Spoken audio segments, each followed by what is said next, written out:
Hello friends, happy Sunday one and all. Hope you are all doing well today. I see Lude X Kawaii, I see Toad, I see Ski, Tension, and a follow right off the bat from Saga. Thank you very much for the follow to start off the stream. The alert box didn't go off. It did go off for Pickle Placebo's Prime resub, though. That alert box is so finicky sometimes, I might have to look at that. Thank you very much for the follow and for the resub. Howdy to you as well, Placebo. So tournament, yeah, so today is going to be the BLS tournament. It's going to start here in about 40 minutes. Hosted by Multiversal Studios, aka DJ, friend of mine. It is a Challenger Cup style tournament, meaning that you'll be able to change decks in between rounds. It'll be best of one Swiss with a best of three top four. So, yeah, it's interesting. I've never played in this style of tournament before. The idea of being able to change decks between rounds is a little weird to me. Like, I feel like it's really easy to get caught up in trying to, like, metagame, like, even harder. Like, I don't know. It'll be interesting. I have a few decks, and it's not the new ban list. It's old ban list. So, yeah, we'll be using the older, which is, like, actually a relief, because I did not have any new ban lists, like, lists prepared for this. What if DJ is an actual DJ? I'm not sure. I don't know, actually. Would be cool if true, but... yeah, I mean, I've got a few things prepared. I might play some Sprite Synchro, maybe towards the end, just because, like, you know, it'll be, like, one last hurrah with it.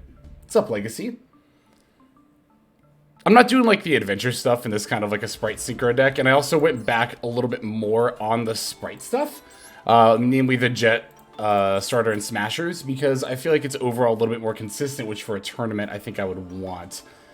Oh, I don't know if the best of three is with side deck. No, it's not. I think it's like, the idea behind the best of three, I think, is that you can switch freely. So, like, you could, in theory, side deck, with your whole side deck being your entire collection, or you could just switch decks, too. Hey, what's up, Meeps? Meeps, I believe you are also playing today, right? As well as Zeke. And a bunch of other friends. But yeah, it'll be cool. I think I'm probably only gonna use this one. Thanks, Pickle Placebo.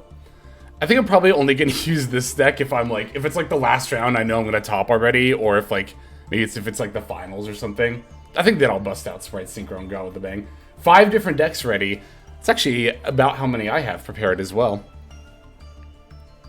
It's funny, having to go through some of my lists and like, reconvert them back to old ban lists, because like I thought I had a lot of the lists ready, but then I went through them. Oh, Snan with the resub as well at tier 1, also for 3 months, starting that hype train. What is up?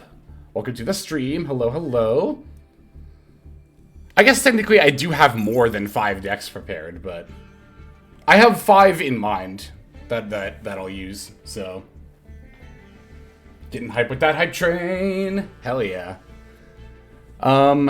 Yeah, so, like, no, yeah, like I said, like, a lot of them, you know, were, like, post-ban list, so I had to go back and, like, make sure they were, you know, not just good for the pre-ban list, but also, like, optimal. Like, putting in an extra Fenrir, you know, like, one deck in particular only had 1 Fenrir in it, so I was like, oh yeah, I gotta put in that second Fenrir again.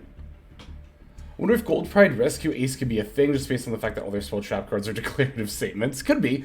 You know, Rescue Ace doesn't really need the extra deck at all, so decks that use a lot of extra stuff, like Rescue Ace Math Mech is something I've seen before. Destruction to 2 again, I'm so happy. Oh yeah, that's another change too. Although Bistio Runic is not a deck I think I'm gonna be bringing. Oh, Toad, are you playing today as well, I think, right? I thought I saw your name on the list. But yeah, no, I'm not bringing Bistio Runic. I'm not good enough for that. I'm not confident enough playing that deck yet to bring it to a tournament. I guess I could mention some of the types of decks I'll be bringing without going too much into the list. I kind of actually do want to bring Prank Kid Sprite, possibly, which I just posted a video about, like, about a half an hour ago. It's a very cool Sprite variant. This basically ends up playing a lot like Pure Sprite, And the idea is that we are only using Prank Kids as starters. Like, as you can see in the extra deck, Meow Meow Moo and Doodle Doodle Doo are literally the only, like, one of each are the only Prank Kids cards in the actual extra. But it's also a quote-unquote 0-card combo, because it's a 1-card combo, but you get an extra draw back, so it's a 1-card combo that ends you on Elf, IP, Melfi Caddy, and Red or Carrot, and then also 5 cards in hand. So it's pretty wild. It's pretty good. Hope we don't face each other right on. Hope we don't all play each other again in the first 2 rounds. Right. But yeah, it's really cool. The only, like, drawback to playing pranks in a deck like this is that, or I guess using it in this kind of way, is that you never really want to open multiple Prank Kids cards. That's why I didn't go all in on, like, the non... Like, I played 3 Dropsies, because it's already a level 2. Like, if you draw this on the follow-up, it's not awful, because, again, it's level 2, but that's why we only play 1 of each Fansies, Lampsies, Roxies, and then 2 Place. 2 Place, because the way you get the extra draw is, like, you go one of the Prank Kids into Meow Meow Moo, and then when you activate that Prank Kids effect, you go for Roxies, and then you link, you link Roxies and Meow Meow Moo for Doodle Doodle Doo. Chainlink 1 Roxies, Chainlink 2 Doodle Doodle Doo. The Doodle Doodle Doo adds the Prank Kids Place, but again, we don't need multiple Prank Kids cards in hand, so then you just use the Roxies to banish the Place, and then you get a draw, which is always going to be better than the Place, so. It's a prank. But yeah, it's like we're playing Battle Butler or anything like that. It's literally just, again, using pranks as an engine to facilitate sprite lines. It makes the pure sprite line a lot more consistent. I will definitely say that much, but I did actually work on Bestial Runic a little bit. Again, I don't think I'm going to be using it today, but I put in the Golden Sword Soul and Ecclesia as well. I forgot I pulled a Royal Ecclesia when we opened the last pack, so... Because, like, this current build doesn't play Bestial Aliber, and I was like, oh, I need to play my Royal, but we have another Royal. Actually, again, I totally forgot that I pulled this somehow. But yeah, I don't think I'm going to be bringing this to the tournament, just because I'm not, I'm not at all confident in my ability to use it. What's up, Phenomenal? So Battle Butler, and I thought of battling boxers and got really confused. That's good. I'm just imagining a Battle and Boxer card called the Battle Butler. That's good. I love it. I think this is a solid list. Good. I'm glad. Yeah. Yeah, people yesterday were saying to use Golden Sword Soul and Ecclesia instead of just not, I guess, instead of using like Bestial Aliber and Double Cartesia, so... I totally didn't even think about that, the fact that this is a Sword Soul monster that's also a level 4 tuner, so it definitely makes a lot of sense. But then yeah, like I made a new Scareclaw list, I rebuilt Cashier Zodiac, I tweaked Mathmech and Monadium a little bit, we still have Prank Sprite, which I might bring, and Bestial Runic is like, it's kind, I know I said I was gonna bring it, but it's like, maybe if it's, again, a situation where I'm like already locked into Top Cut, it's like, maybe I'll bring it just to practice it. That'd be a hell of a time to get practice with the deck, but it's like, why not, you know? Card is good, but the Sword Soul line is also really, really good. That's kind of what I heard too. Hex good with the sauce. Oh, thanks, Soundlick, I really appreciate that. Ski even working on plus undefeated for 5 games. Ooh, what deck is that? That sounds cool. Also, let's see. Oh, yes. Wanted to remind everyone... Oh, Brandon, like always. Right on. So yeah, we will also be, obviously, during the games in a tournament mode for the stream. So, I've only done one other, like, tournament stream before. So, for a refresher, this is the layout with tournament mode up. A little bit of a hand hider here. A little bit of one. It is just a hand hider. And then also, you know, where it would normally display card info, I've got the tournament mode rules. Nice hand. I love 6-card hands. I know, right? So just, I guess, a quick refresher. No stream sniping. This is obviously for other tournament participants. I don't anticipate having that issue, by the way, because this tournament is full of friends. But yeah, that's obviously not more of like a chat rule or anything. No coaching is definitely going to be a chat rule. I'm not going to be looking at chat pretty much at all during the actual game, which is also why Rule 3, we're going to be in sub-only chat during the actual duels. But yeah, you know, I don't want the fact that I'm streaming to give me any kind of an unfair advantage. So I would just, you know, I appreciate if there's no coaching going on in chat. during the actual game being like, oh, you should do this. Again, I'm not going to be looking at chat anyway. But you know, better safe than sorry. It's just like, again, I'm not trying to like gain any sort of an unfair advantage or anything. Again, also like I said, because I won't be looking at chat quite as much, it'll be sub-only chat during the duels. And as always as ever, just please remember to be respectful to our opponents, to myself, and all tournament staff and participants. You know, it's like, even if like our opponent makes a misplay or something, don't dog on them for it. You know, there's no need for that. Not that I'm worried about that at all with you all. Like, but you know, it's just establishing the rules and all that fun stuff. But yeah, I mean, that's pretty much it. That's pretty much the only difference from tournament mode. I do usually like to interact with chat a lot, even while I'm dueling. But again, during the actual tournament games, I'm going to be completely focused on the game itself. So let me turn those back off for the time being. Boop. And all right, let me also give a shout out to. Hang on. Let me just make sure I have the right channel here. Multiversal Studios, I believe, will be hosting the tournament as well. Beep. There we go. So yeah, feel free to check them out if at any point you wanna pop over and see like a feature match or something. They're gonna be hosting over there as well. So we'll definitely go ahead and boop. Do that. All right. Plus, I'm putting the Twitch up on TV now, so I'll be looking for the most part. I've always wondered that, like, how many people watch on TV as opposed to phone, as opposed to computer. I wonder if, like, because I know YouTube, I think YouTube can actually tell me that. I don't know if Twitch does, too. That's, like, one of those really interesting, just interesting sort of statistics, I guess, to look at. Oh, I don't need to make a room. Okay, cool. I just saw a post in the Discord about the tournament. That's good, actually. That is a bit of a relief that I do not have to host. So let me go ahead and disband my room.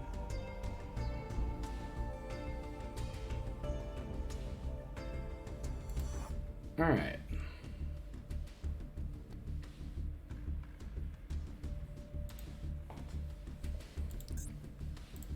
Oh, no, I'm not creating a room. I'm entering one. I wonder if I should, because I don't want to flood. I don't want. Here, let me actually do something real quick. Just for 1 sec. I don't want to, like, post the room code on stream and just have a bunch of non-participants flood it. I'm glad I thought of that when I did.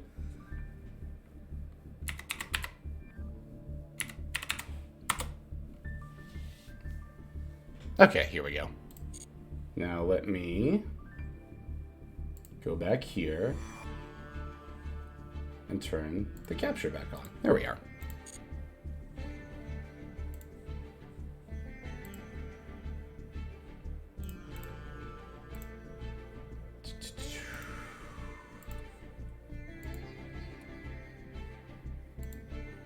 Okay. So yeah, we're going to be starting in like 28 minutes. Or no, 27 minutes now, I guess, but got a big dragon to build. I only just downloaded, it's like 10 seconds delayed. Oh, right on. You're on my TV at the moment, casting for my laptop while I work on Legos. Hell yeah. I don't feel like I have the... I've done Lego, like, kits before, like, every now and then, but, like, I don't have the, like, the like, finger dexterity. It's not even dexterity, it's, like, I don't know, snapping the pieces together. As weird as it sounds is, like, hard for me. I don't know if that makes any sense, but, like... But yeah, it's just, you know, it's kind of just one of those things where I don't know. I don't know why that's something that is hard for me, but it is. Well, because I always feel like I'm gonna break them is the thing. Like every time I put a piece on, I feel like I'm gonna, like, the whole thing's gonna fall apart. I love Lego. You can do so much. They're very, very cool. I just wasn't like a Lego kid, you know. The one Natsu, thank you very much for the follow. Welcome to the stream. Hope you are doing well. An auspicious dragon. Ooh, that's cool. I like that.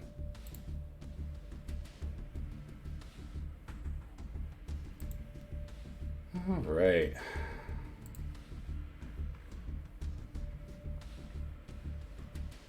So I'm just looking at this Journal started exactly... Oh, doesn't show by 6:05. Okay, cool. Pretty standard stuff there. Just looking at some of the tournament rules here. What's the best deck to build right now? I've been running Bird Up for a long time. Bird Up's still a great deck. Well, I guess it depends how much you're willing to invest. Because ignoring how many UR materials it costs total to make, my first answer is Monadium, as it's already a very good deck and will only get better with this most soon upcoming release. But it's also very, very expensive, so not like super budget friendly. You know, branded, if you've been keeping up with branded releases, again, otherwise that's not the most budget friendly, but is still a very, very good deck right now. Mathmech is definitely not bad. Circular is very likely going to get hit at some point, but with Circular at 1, Mathmech is... And I think with Circular and Diameter at 1, Mathmech is still, at the very least, a Tier 3 deck. At the very least. And it's you'll get refunded for those Circulars if it gets limited, so... I guess the question there is mostly if you want to run Mathmech with 1 Circular, which is very likely going to happen at some point in the relatively near future, but... Only 3 URs left on 1 account for a Monadium build. Hell yeah. Always find it odd how people saying the word invest when building a deck. Well, it's there are some decks you can build that, it's just kind of future-proofing, right? And in that regards, it is kind of an investment of your UR craft materials. It's because ideally you want to start picking up a deck that is not only good now, but will continue to be good or get better, just if it gets new support or however the format tends to favor it. Rescue Ace is another pretty good one. It's not it's a rogue deck right now, but yeah, when it gets its future support, it'll definitely get a lot better. With the engine stuff coming out on the horizon, yeah, definitely. Super Heavy Sam, but I feel the new cards are going to be limited on release. I don't think they're going to be. I think they would have announced that already, even for the new ones. Plus, they already pre-banned one of the pre-existing ones, the one that deals burn damage, so I'm pretty sure they've already... if they were going to pre-hit one of the new cards, they would have announced that. They did that with Adventure, they did that with... Anytime they've pre-hit a card, it always comes with this announcement right here. That a new selection pack is here, or sometimes it comes a little bit beforehand too. But yeah, no, if they were pre-hit, they would have told you here. So I don't think anything. I'm 99.9% sure that nothing coming out in the new selection pack will get pre-hit. Are you making a primer on Super Heavy Samurai? Yes, I just have to learn more first. Well, I already know the gist of what the deck does, but I want to explore more builds and what's gonna be, good. What builds are gonna be good, what's not, you know what I mean. Sekka's Light. That could be pretty good, yeah. Gonna make deck profiles? Oh yeah, for sure, definitely.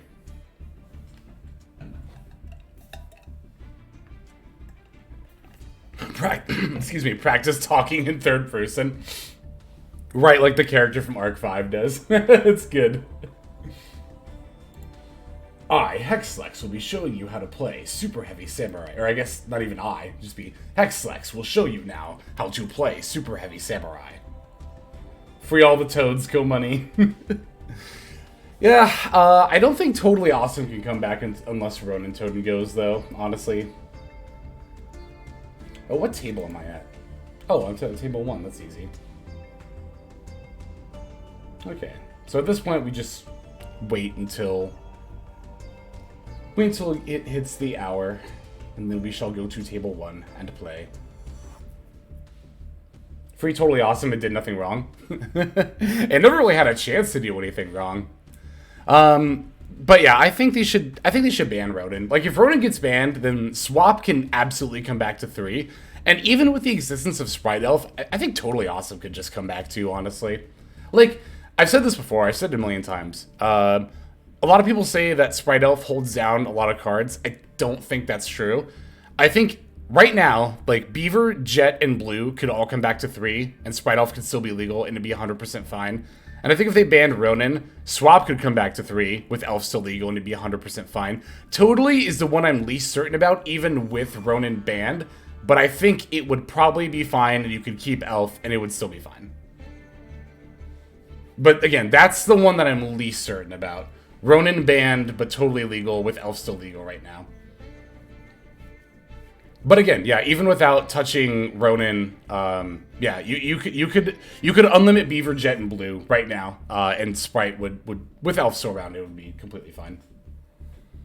But Konami does not want us to play Sprite as a pure deck. That message was made very clear when they limited Nimble Beaver. Like, as a Sprite enjoyer, that's the one that really upsets me. And, like, I'm not going to have any delusion of Jet or Blue coming off the list to 3 anytime soon, but, like, can I just have Nimble Beaver back, please? Like, just that one. That's like, not just because of pure Sprite, but also a lot of variants I enjoy. Like, really like having Nimble Beaver at 3, but I don't know. Beaver is just like, Beaver to 1 was just such a clear message from Konami, like for them saying like, please play other decks. Please play different decks.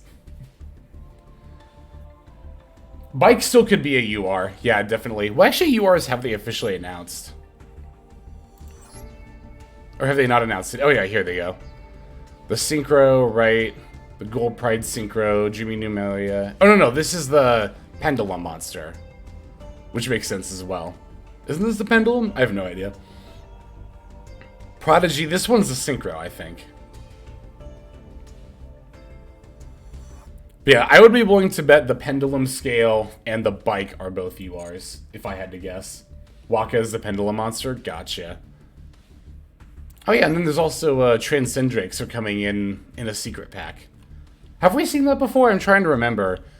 Because I know they've introduced new support in secret packs, like for Mathmech and Sky Striker, when they dumped Circular and Linkage into their secret pack, but have they ever, like, introduced a new archetype to Master Duel via a secret pack? Yeah, Transcendrix is a new Dino deck. Or Transcendosaurus, rather. Transcendosaurus is not in Master Duel yet, and it's coming not in the selection pack, but in a new secret pack with Dinomorphia. Which makes sense, because they're both fusion-based dinosaur decks, to put them in the same secret pack. But it also makes sense to me to put them in a secret pack and not a... Because, like, Transcendosaurus is just not, like, mechanically a very impressive archetype. It's not that it's not cool. It just doesn't do a whole lot from what that was from what I gleaned, like, reading the cards. So I don't feel like this is one of those archetypes that can really make being a selling point. Like, Nemlaria is also, like, not that good of a deck, but it's at least cute, and they can kind of sell that, but Transcendosaurus, I don't think, was, like, a huge hit. Like, with pretty much anybody, except maybe, like, dinosaur lovers, but... So I think that's why they're just kind of, like, sliding it in here and being like, by the way, this is out too. Dino best deck. Yee. Yep, finally getting a Dinomorphia secret pack. It's also got the Dinomorphia Solemn Strike type card in it too. Dino players only play 2 cards in those cards. I see. Yeah, that's because, like, it just doesn't seem like, I never hear people talking about, like, wow, Transcendosaurus is such a cool deck. Like, I just never hear people talking about it at all, so. Oh, thanks for that hydration, Jojo.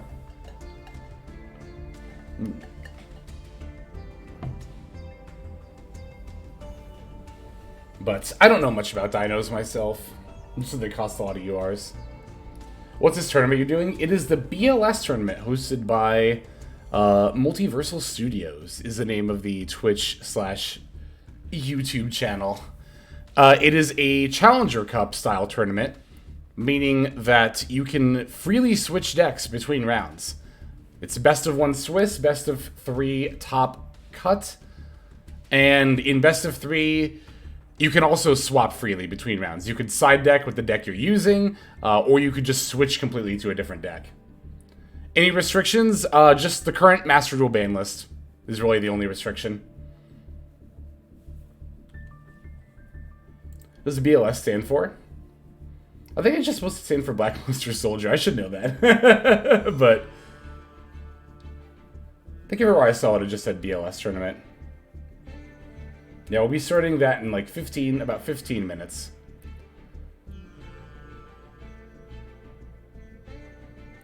Top cut is best of 3. Oh, yes. It is also run every Sunday. This is the 5th of 8. Yes. Yes, yes, yes. Play funny deck first game. Switch to destroy opponent second, third. Hopefully the rules for the BLS tournament is that only BLS decks are allowed.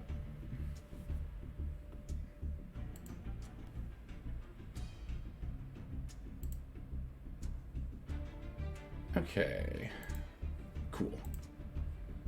Just making sure I have the correct table. Yes, I do. Okay, beautiful. Hey, Bad. What's up? Mental tryout duel. Oh, I haven't done that yet. I forgot about that, actually. I'm so scared of the first round. I'm a little anxious, too. Well, not anxious is the right word. But, like, it's been a while since I've played in a tournament. I guess the last MCS wasn't that long ago, but also, like I said, I've never played in this style of tournament before. As far as, like, yeah, just Challenger Cup style. Which is, Challenger Cup is the official Master Duel tournaments that Konami of Europe runs. So again, it's the same kind of, it's the same rule set.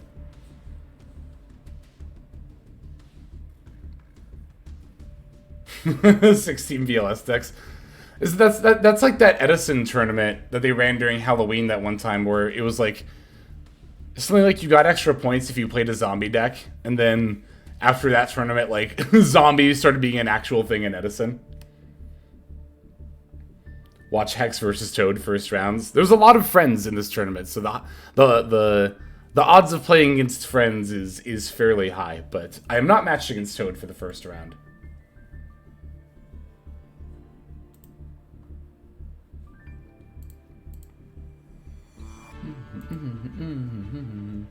Zombie won that tournament, yep. They did. Let me go into the room here real quick.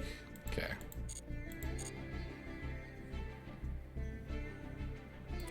So, it looks like... please enter the table which matches your opponent. Okay. Well, should I change my name to Hexlex, just so people, yeah, aren't confused? Let me do that. I heard a follow. That was from Darksir2000. Thank you very much for the follow. Welcome to the stream. Hope you are doing well.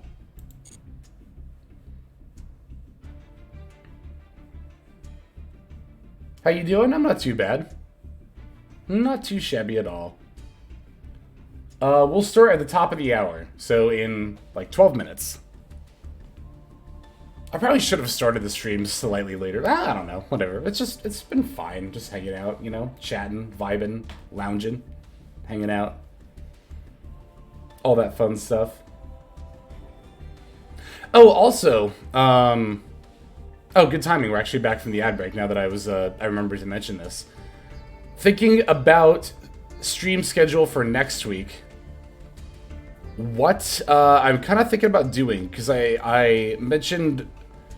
because I was going to do viewer duels today until I learned about the tournament. So I think what I'm going to do is on Wednesday, after the new cards come out, I think we're going to do a viewer duel testing room. What I'm thinking for my stream schedule is I'll do kind of the thing I've been doing for the past few releases, where I'll wake up at, for me, an ungodly hour to open the packs like right when they come out on stream, and then, you know, later have that also be the pack opening YouTube video. Then we'll work on decks, maybe ladder a little bit. And then later that day, I'll open up a duel room and we'll do viewer duels. And yeah, again, the idea will kind of be like to test new stuff. I figured that would be fun. And then we'll just do like probably a ladder stream on Saturday, and then whatever variety stuff I feel like doing on Sunday. Was not expecting a Prank Kid Sprite video, but I'm interested to see. It works very, very well.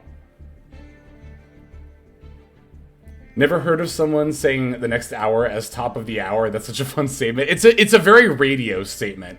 That's where I get it from. It's a very, very radio statement. Like, you know, coming up at the top of the hour, we're gonna be playing blah blah blah. I wanted to be a radio DJ for a long time, actually, which is probably why I like streaming and making content so much. I've always thought that would be. I almost pursued it for a minute. Like, I almost actually pursued it for a minute, and I kind of wish I would have. But ever since I was a kid, I always thought that'd be fun.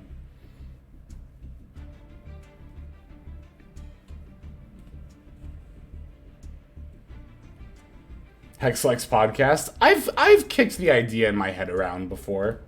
I've considered it.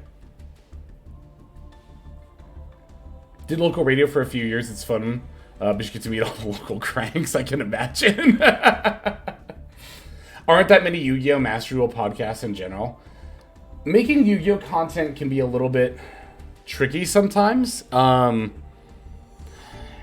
don't know. It seems like it feels like a lot of the time. I don't know. It's hard to know. I guess in general this is true no matter what kind of content you're making. But like, it's hard to know what kind of content Yu-Gi-Oh! Players want to watch. And I feel like, I don't know. I haven't seen the like podcast format in Yu-Gi-Oh! Like super take off, which is kind of interesting. It feels like a lot of the time, and this is the case with like alt formats too, like sealed especially, and just playing other like TCGs. I feel like Yu-Gi-Oh! Players are sometimes a little allergic to trying new things. So like, I don't know. It's like, you know, it's like that MBT video where he talks about like Yu-Gi-Oh! Content, and there's like that top comment where it's like, oh, it'd be great if like there was a channel that did like 2-hour deck primers, and it's like, I agree with everyone who said that like Yu-Gi-Oh! Players just wouldn't watch that. It's true. It's frankly just true. Like, I don't think they would. Pack had one for a bit that seemed to do well. It was called GooCast. Interesting. I didn't know that. Hit the games without any commentaries. I really appreciate about your content. Your commentary is super informative. Thank you. I appreciate that.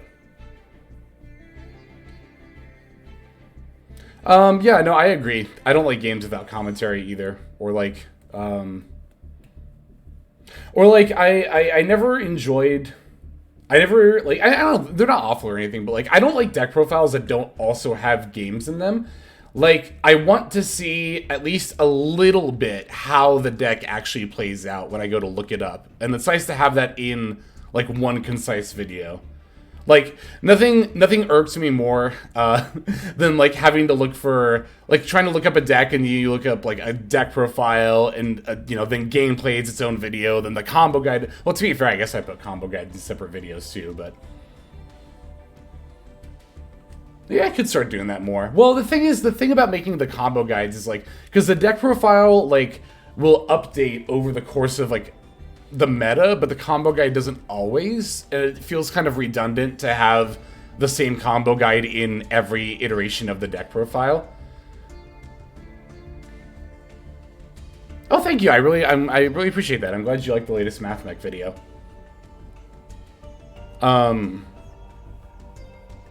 But, yeah, I don't know. There definitely is merit to, like, having all that information in one kind of source there.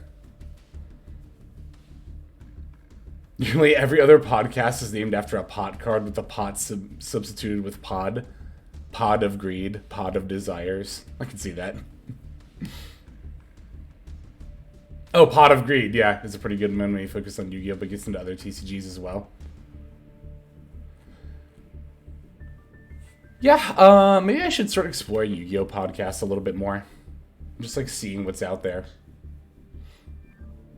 I'm sometimes a podcast person. It just depends on my mood.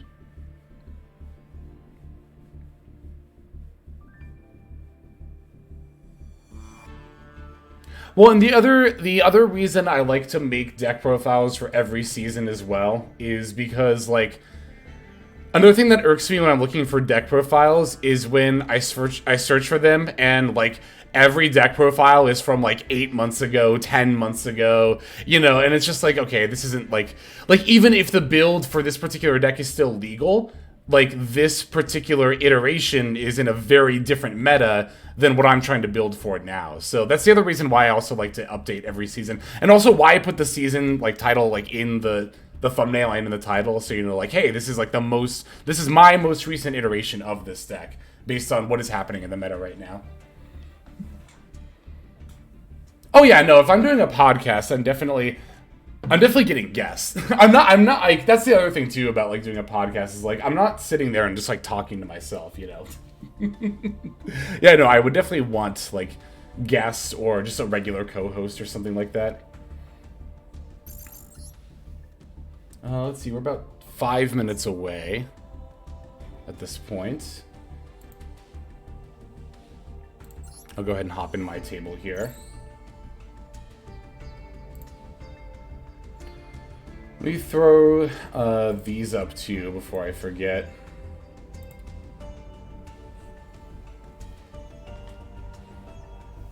Just to have them at the ready, I suppose.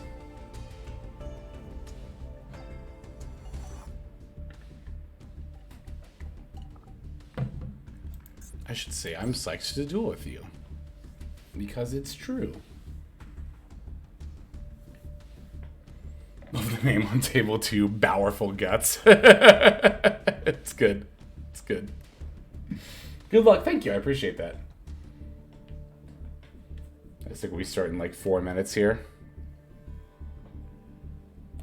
How many participants do we have today?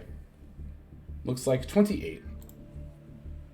I think we'll be cutting to top 4 if I recall correctly. I don't know how many rounds of Swiss, probably 4 if I had to guess.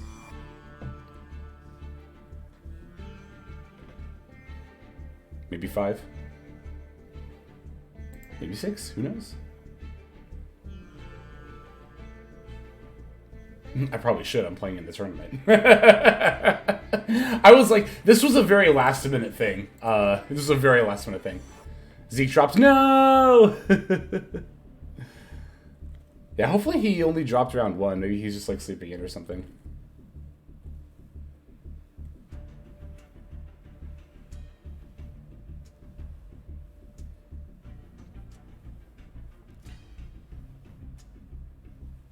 I was gonna like work on my hand hider a little bit, maybe edit it.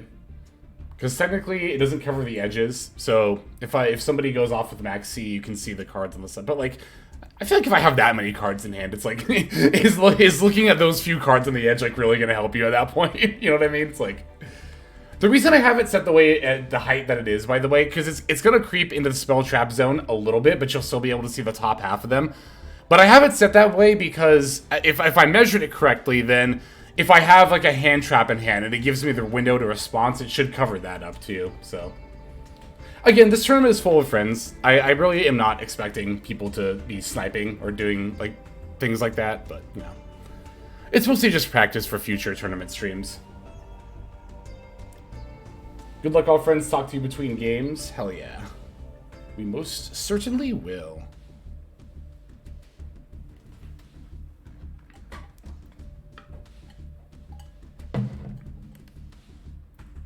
Yeah, just a couple of minutes here.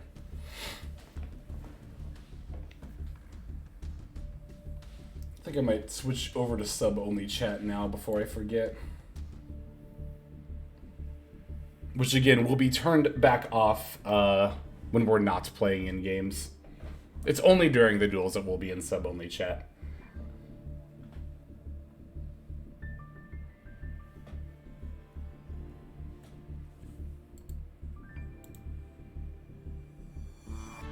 Oof, I'm jittery. I'm ready. My hands are shaking a little bit. I'm like, ooh, I haven't played in a tournament in a minute. This is gonna be fun.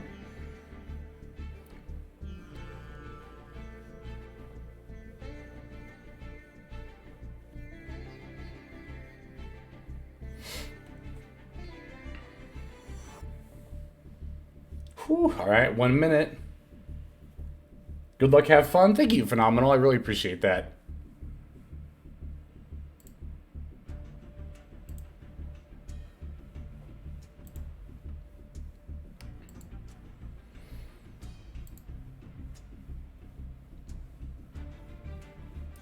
I'm ready, I'm ready. Ooh, I'm so ready. Let's hope the tides flow in our favor. Agreed.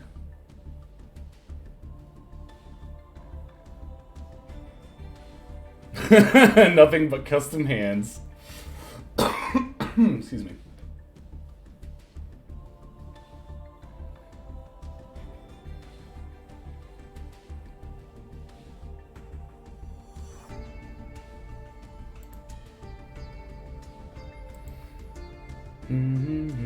All right, let's hop in.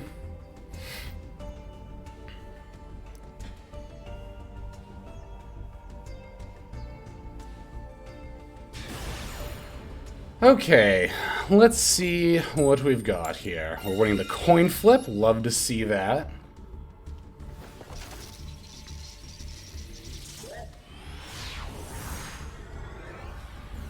Let's see how good our opening hand is. Definitely not bad at all. 43 cards. I wonder if it's branded.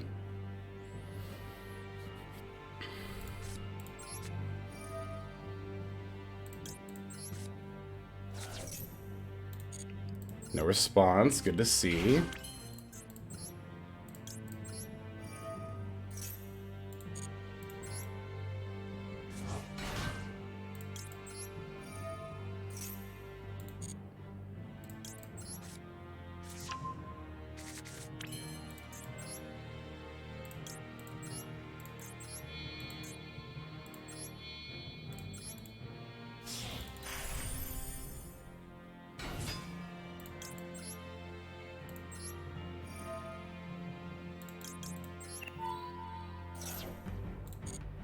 Beautiful. All right.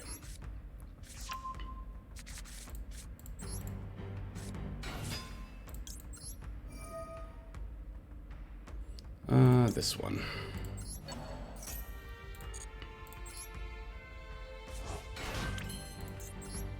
Okay, now we make Displash.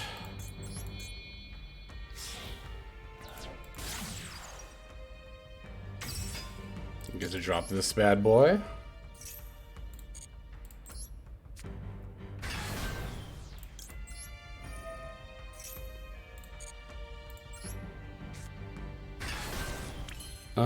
Let's use you before I forget to. I could have actually... That's fine. I could have played around Bystials a little bit there, but it's not that big of a deal.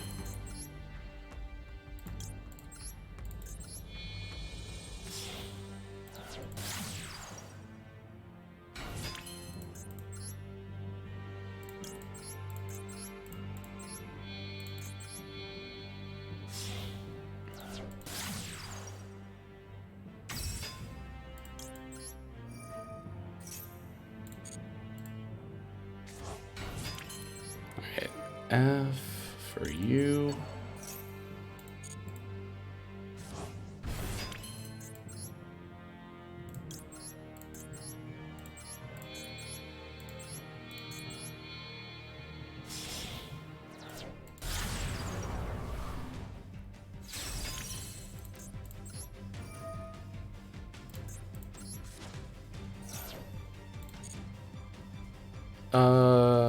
Sure.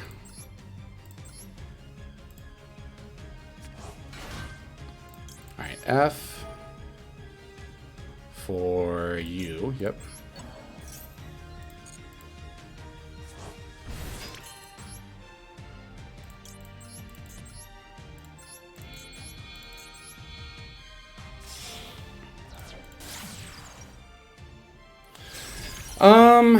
I can't summon Heat Soul here.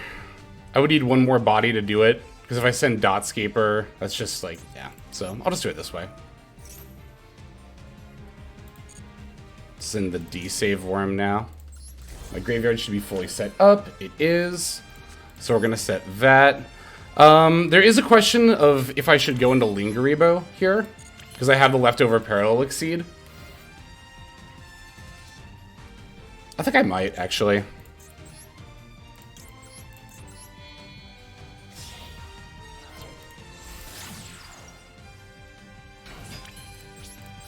Just have one more negate up.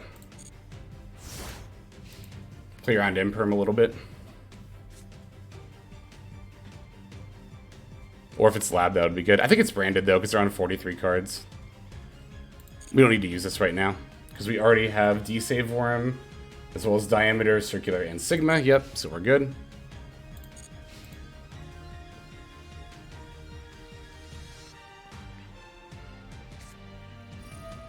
Droplet. Ugh. Scareclaw. Okay. This is fine. Yeah, I mean, it's gonna have to be fine. These two. Yep. Card has been sent to the graveyard. Visus and Scareclaw Rykart. This is fine. I don't need a super factorial right this second. Still have these as well.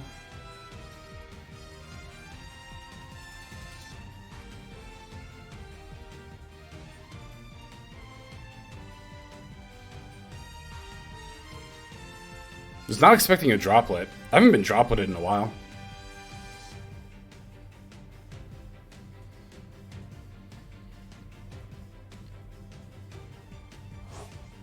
Vicious Astrolabe. Okay.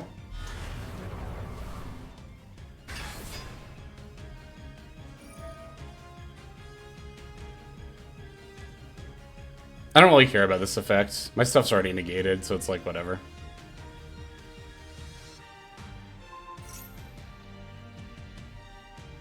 Yeah, it's fine, whatever. This is negated, so there's no point in activating that.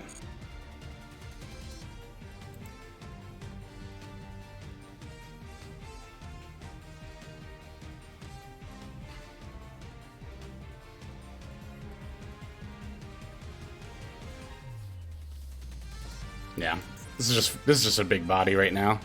Can't be destroyed by battle.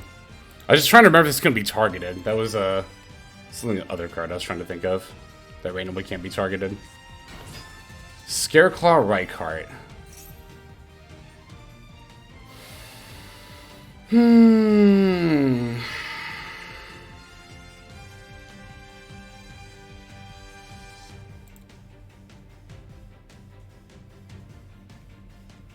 To add a rival, not only am I going to see, I really want to get rid of this.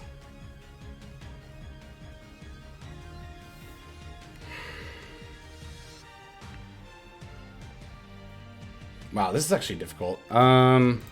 Okay, so if I let this go through, they'll get a rival, which is an extra body for them. The other option would be to Valor Lightheart on the field spell. I think I don't want them to have a rival pretty badly here. I'm gonna do it like this.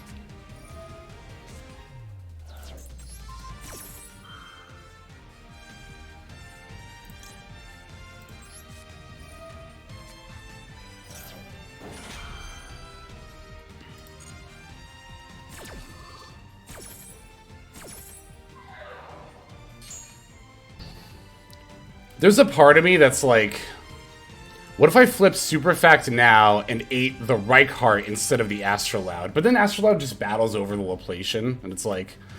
But now they're going to link this off for Lightheart and get the field spell. And it's like, I guess I could Laplation after they add the field spell and eat the Astrolabe and a card in hand. I'll do it that way.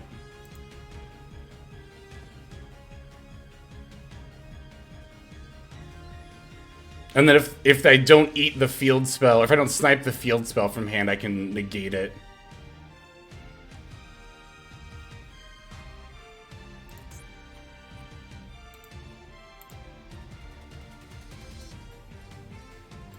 Yeah, because I'll negate the search effect when it gets activated. It'll still be on the field, and they can still use the destroy effect if there's 3 defense mode monsters, but... Oh, it's a Monadium.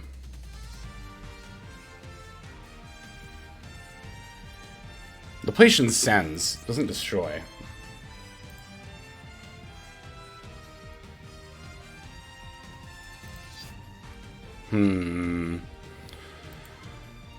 If I eat Meek...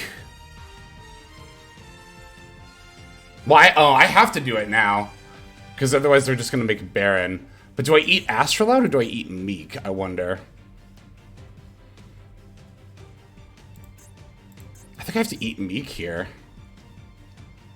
Then they go for Lightheart, they make the field spell, they add Visus.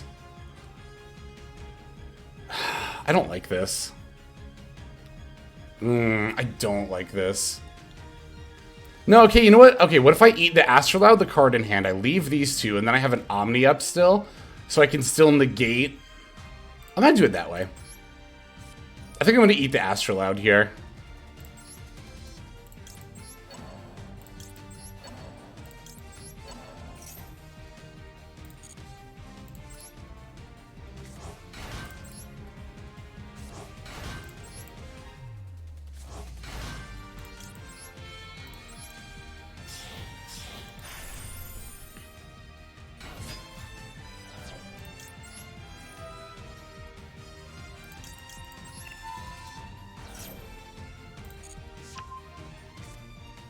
Ooh, I'm really glad I sent that. Let's get rid of the Astrolabe. Because, like, they might not even play a level 6 Synchro, which is something I was a little concerned about. But I'm not even sure that's a big deal.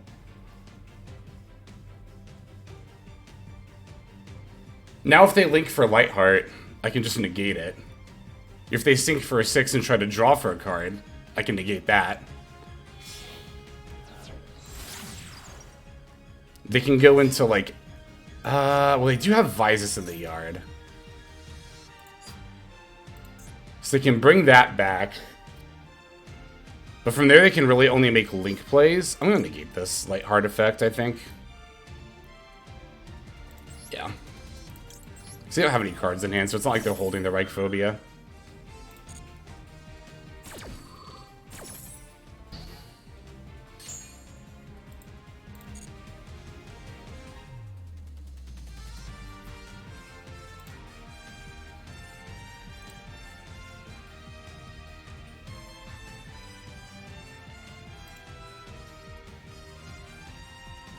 Okay. Oh, the second Astrolabe. Fuck, I didn't even think about that. I didn't even think about that.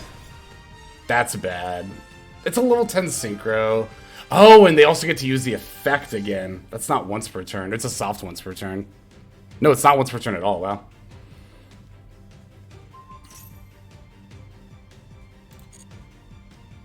Oh, that's right. It has the replacement... I always forget Laplacian has the destruction replacement effect. That is super helpful here. Whew, that is very, very helpful here.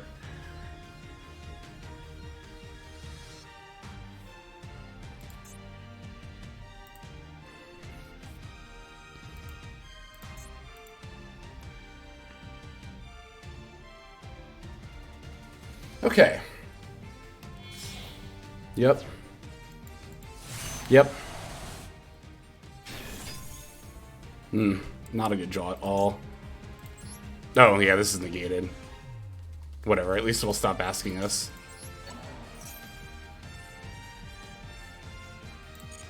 I guess technically also correct because there's a small chance our opponent forgets, but and I don't think there's any realistic shot of that.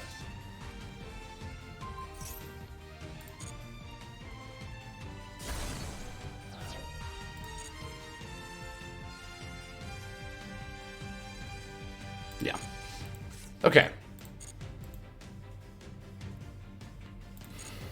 Losing Link is actually a little painful here, I won't lie to you. Oh my god.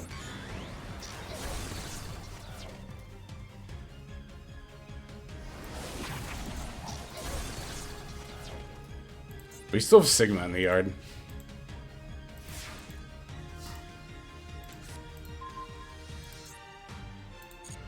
Okay.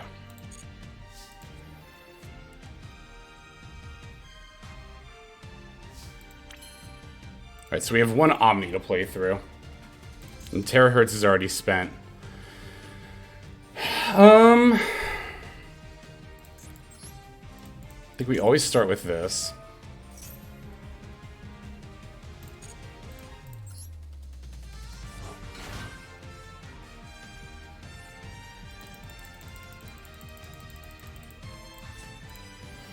I mean, let's see. Normal, Link.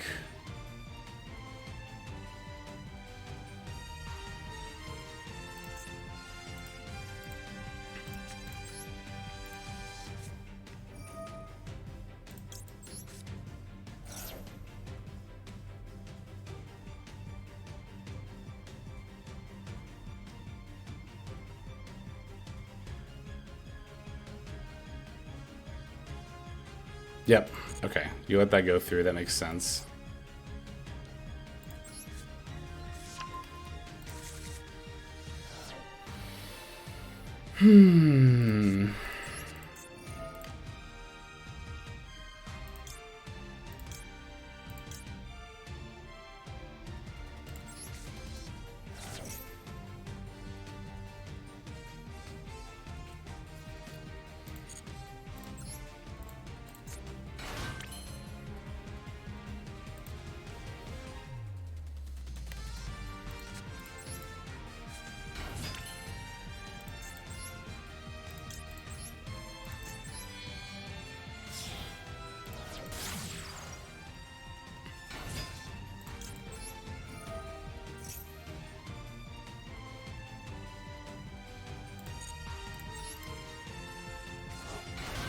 Okay, now if I go boom, boom, boom, boom.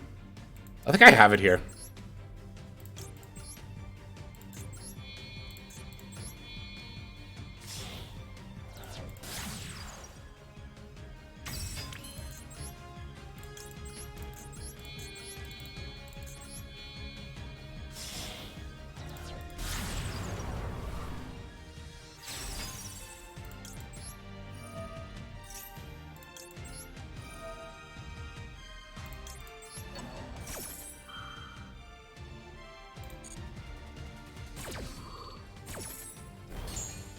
Because you can't activate in response to my effect. Let's do Lingeribo.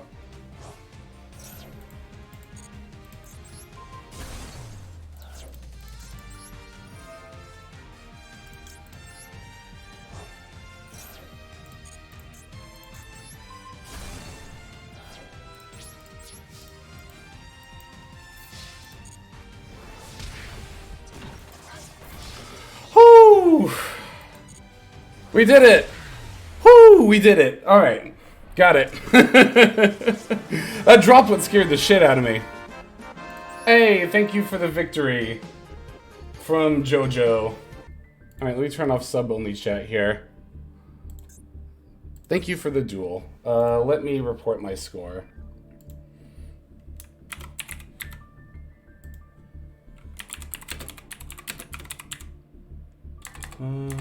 What is their name in the server?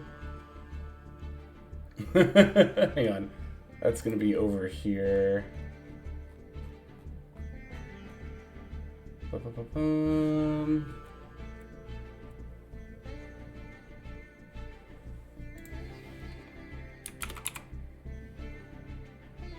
No, what is your... Hang on. I'm being a total scrub right now. Oh, it's because I have streamer mode on. Hang on. I can't see people's names. Here we go.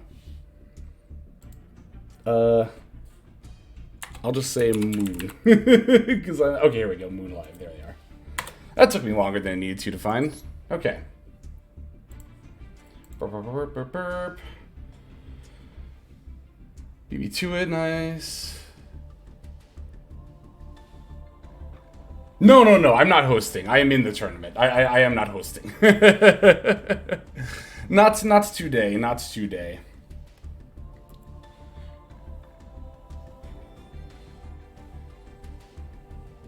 Flash your hand as it always... Yeah. For more serious tournaments, I think I will definitely work on... Well, for more serious tournaments, the ideal solution would be to cast to a room and actually play the tournament from a different device that I'm streaming on. That would be complete coverage, but yeah, it's not always like 100% feasible or anything. But yeah, no, I definitely understand my hand hider right now is not perfect. But I do appreciate you pointing that out. Very, very much appreciated.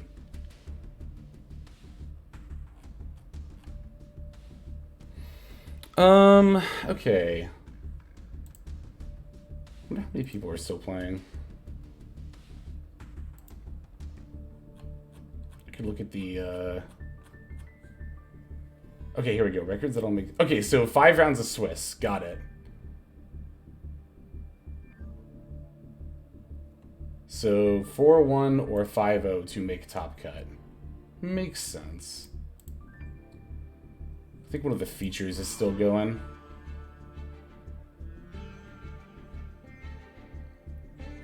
Yeah, I will once again go ahead and shout out a friend of mine, DJ, aka Multiversal Studios. And just make sure I spelled that correctly. Actually, you know, I should just copy and paste it to make sure I spelled it correctly. Not that it's a difficult name, I just don't trust myself to be able to spell correctly, but... Oh, I have to wait. Oh, because I already gave a shout out earlier.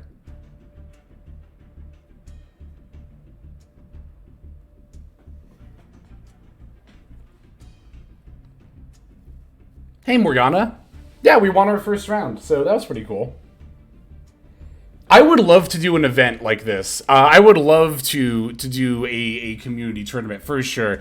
That is definitely more of a when than an if. The main thing I still need to do is like actually find someone who can help, who has like TO and or judging experience. Really, that's like one of the main things, and also just scheduling and organizing it is like a whole deal. But yes, that is a when and not an if. That for me for sure. Trying to think what I want to play next round. I have an idea. I'm gonna do this for 1 second. Beep.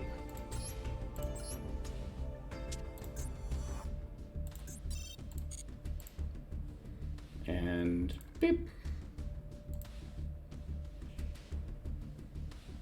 I guess you can still see part of the deck name, but whatever, it's not that big of a deal. Oh, let me, I want to save that replay.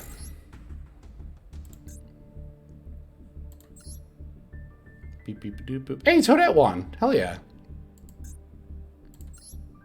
Congrats, Toadette. Beeps won, too. Love to see it. Maybe if I, like, nudged this over a little bit. Oh, but then that moves all the... Hang on.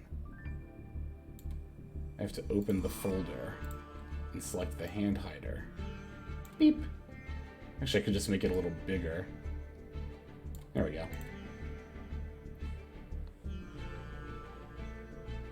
And actually, I think this I need to shift back over a little bit. Oh, this is always like... Yeah, it always wants to bump to the sides here. I'll just make it a little bit bigger and see if I can't... Fuck it, whatever, that's fine. I should have not messed with that. It was really the answer, I think. I think it'd be great at doing a tournament. Oh my god, thank you so much. That's so kind of you, Morgana. Oh, next round is up. Hang on. Who do we got? Where we got? Where are we sitting? We're sitting at table 2. And when does this round start?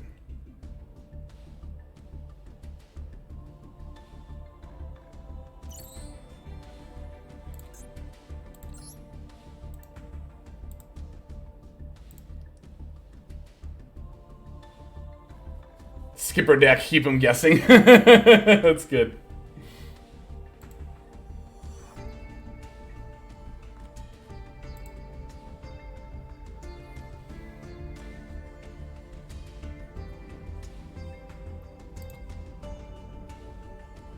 Juan first round had 4 people spectating me at the last moment. Yeah, I could see that. When you're the last one playing, that tends to be the case.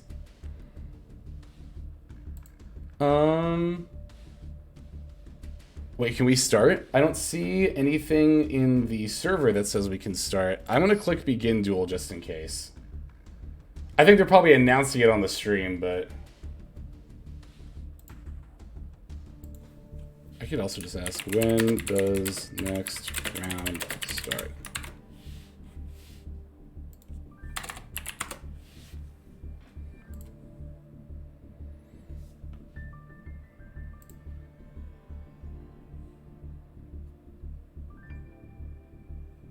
One minute, okay.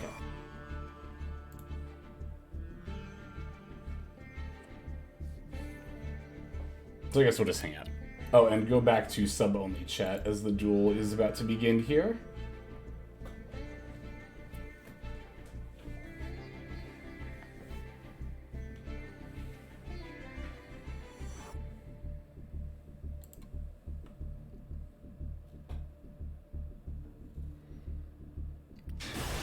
Alright, here we go into round the second. Hey, winning the coin flip again.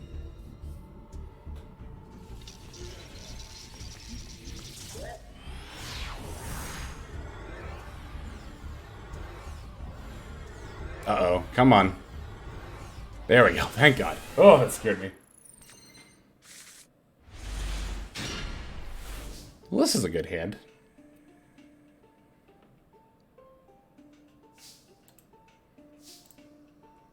Let me think about this for a moment. How exactly do I want to do this? Okay, I'll start with this.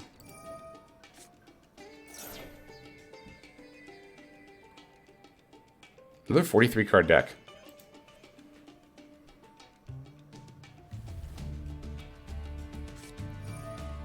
Interesting.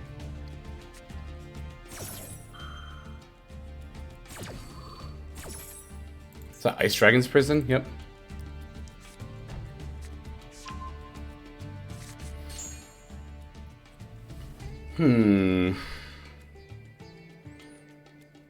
Okay, that definitely changes what I'm gonna do here. I just gotta figure out exactly what I am gonna do here. Hang on. See this real quick? Not that one. This one.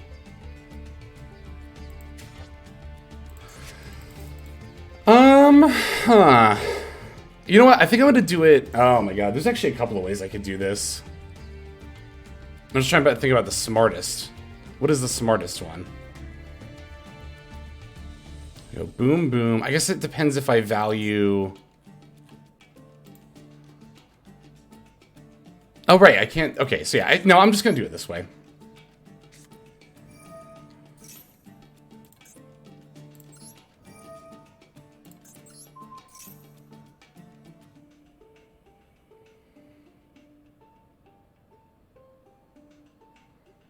What else do you have? There it is.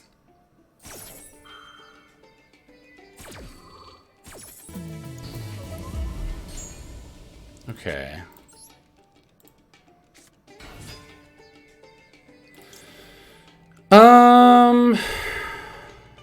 Is this worth doing under Shifter?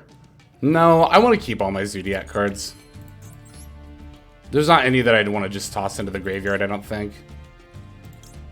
This is a face-up card, right? Yeah, okay.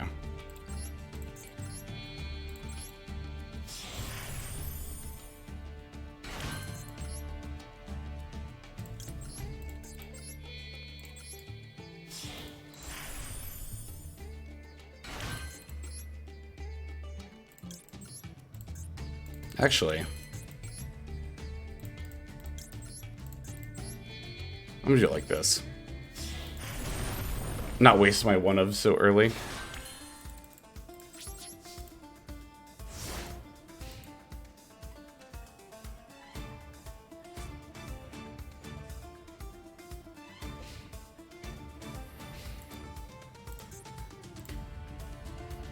Stovey? Do these discard? No, they send. Okay. Lab. It's fine.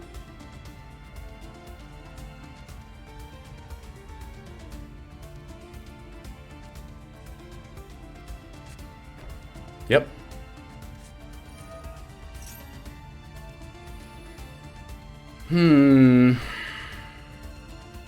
Yep. It's annoying, but it's gonna have to be fine.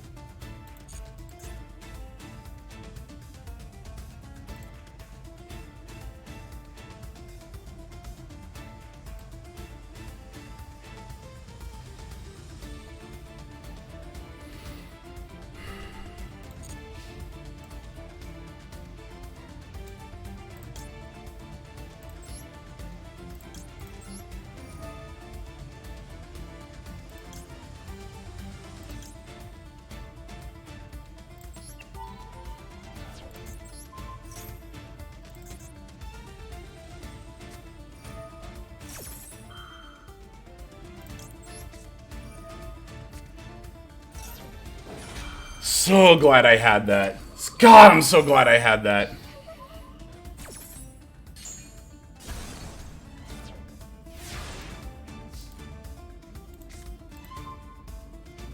little scared of their last face down. Well, you control a set card. This card cannot... Your opponent cannot target this card with card effects, cannot be destroyed. Got it. So, just asking if I want to blow up my own shit.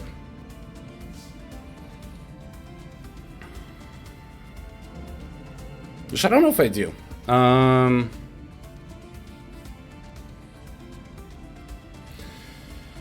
Oh, let me think for a second here. I think it's probably right to do this. Because if this is like Imperm or like a card that destroys, that might be a little bit awkward. That's like better safe than sorry, right? Like, we potentially lose out on a material, but I think that's fine here.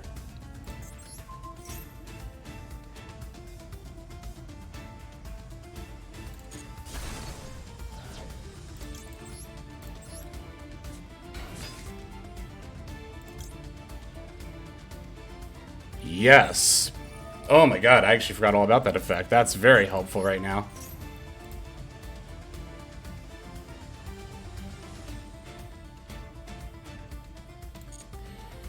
The nice thing, too, is if my opponent does flip up the back row, I can chain to not only chain block, but also destroy this.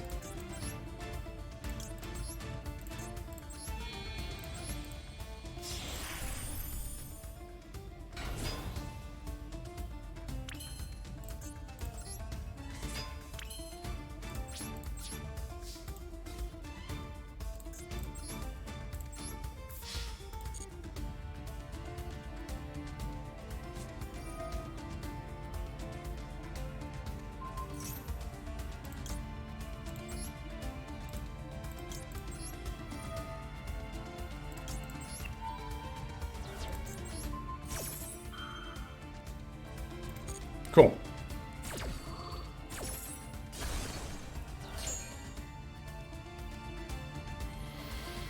That does get rid of my Borbo, though. But they're in top deck mode, so I guess it's better than nothing. Oh, shit.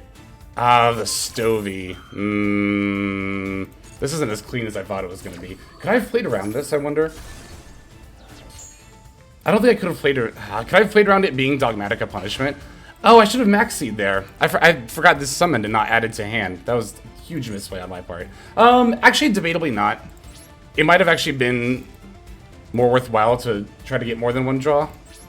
I can't summon anyway. I've already used my normal, I think. No, I didn't. I didn't use my normal. Okay. Yeah, the fact that it was Dogmatica Punishment is super bad for us.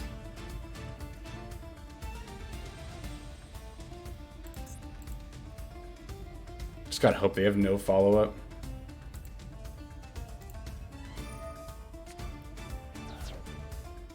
I mean, they're always gonna do that, right? Okay. Wow, Royal. I hate the fact that it was the Dragolier too.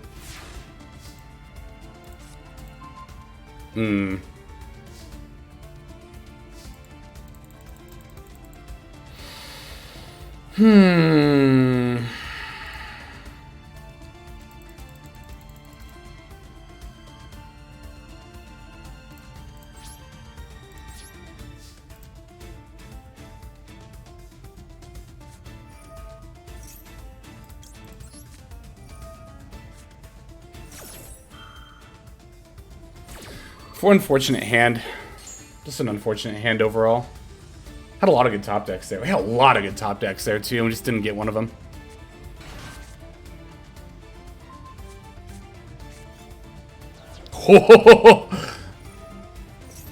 We got a good draw.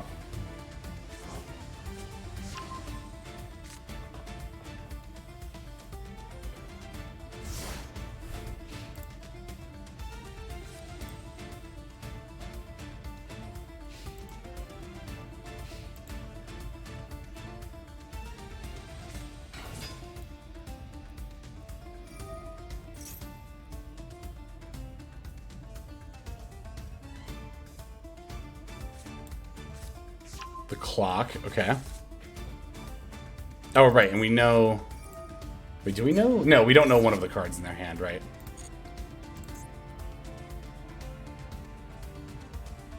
Right, they didn't bring back the stove because they didn't want to give me a draw. That makes sense.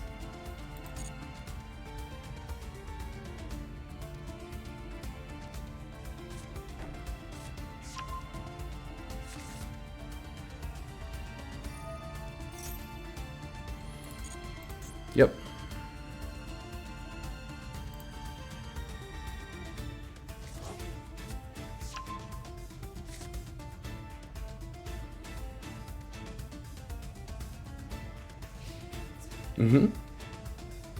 Have they not activated the clock yet? No, they haven't. Okay.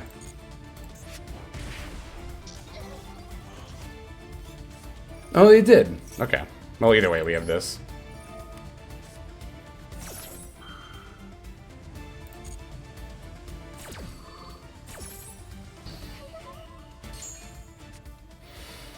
Okay, we have Ariana and Clock. We have a ton of good top decks. Can I please find one of them?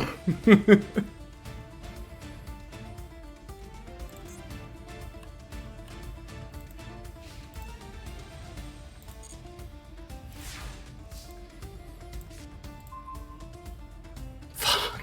Are you kidding me? That's not one of them.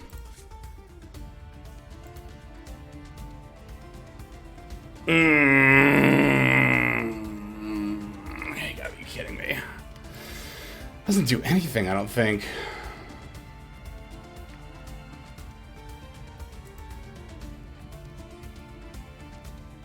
I really don't think it does. Hang on, let me think for a second.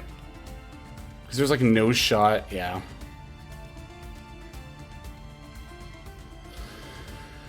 Oh my god, this is brutal. God, I can't believe I have to do this. But I do.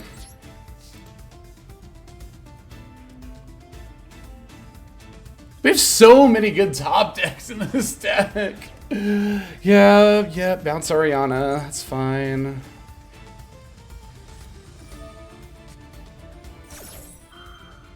Wait, what? Is that... Oh, because they're going to add it back? Isn't that... Oh, we're gonna add the Stovey back. Oh, but it's already the end phase. Fuck. Yeah, okay.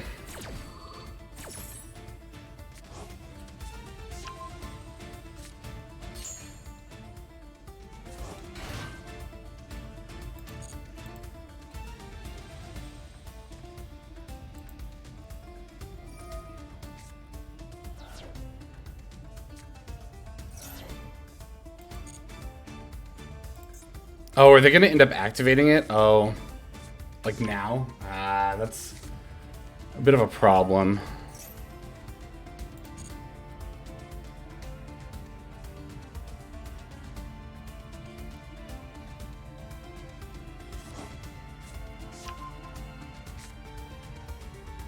Okay, actually that's fine.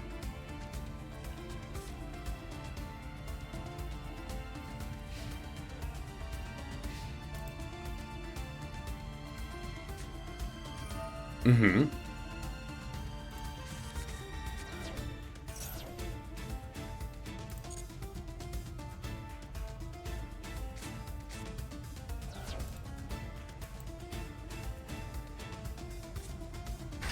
Oh, okay.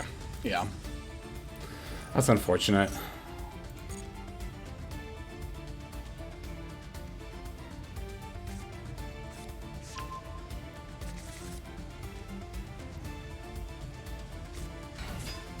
Yep.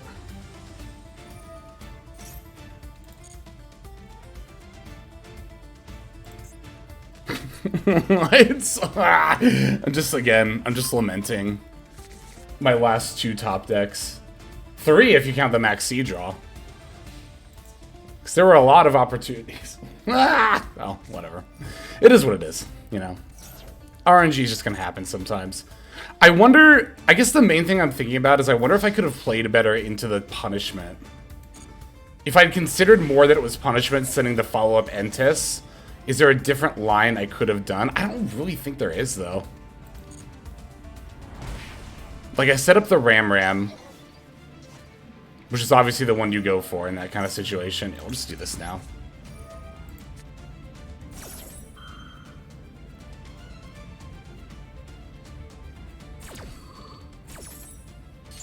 What really kills me is that we had 2 opportunities to have major comebacks, and we just whiffed both the draws.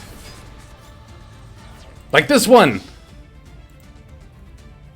There it is. I knew that last draw was going to be a Zodiac monster. I just knew it was. GG's. GG's, Agonor.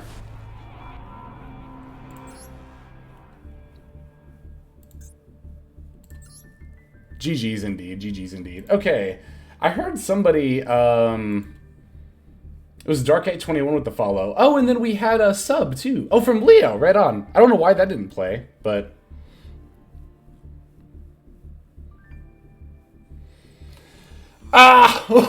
we had so many opportunities to win that game, and, like, we just didn't get the top... We just didn't get the top decks.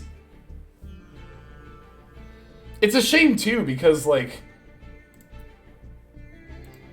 Especially on that follow-up. Let me say GG's.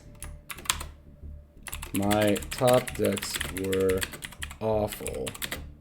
Oh, crying face on next to that.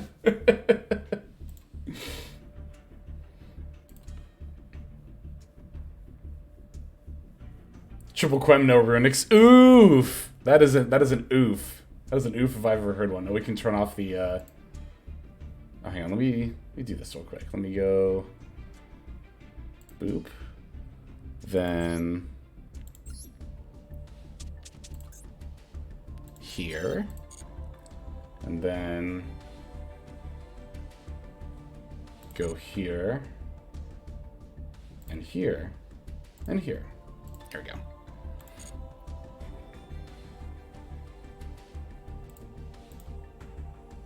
Actually, I might as well just leave the tournament mode stuff on. Yeah. Then I don't have to keep messing with it.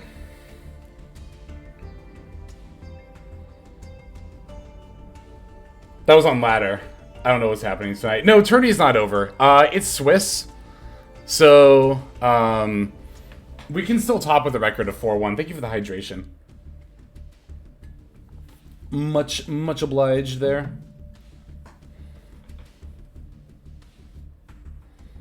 The universe conspired against you. That was it. That's what it was.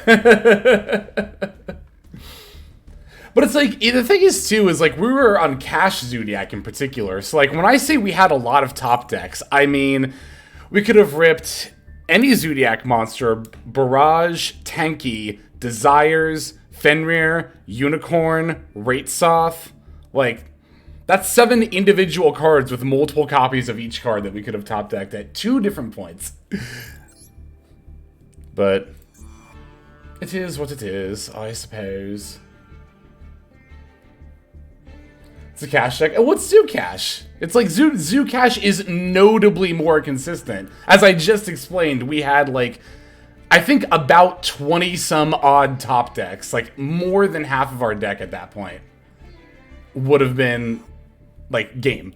Because even setting up, like, any Xyz monster would have been a Zeus, which would have been definitely been game in the board state they were in. I got C and Rise. I had Nibiru in my hand the whole game, which is, like, good. I'm glad I had that in my hand against Slap. But, I mean, yeah. I mean, whatever. At the end of the day, it is what it is. It's just luck. It's just RNG. I would rather take a loss to that than my own misplay. I hate losing to my own misplay, even more than RNG.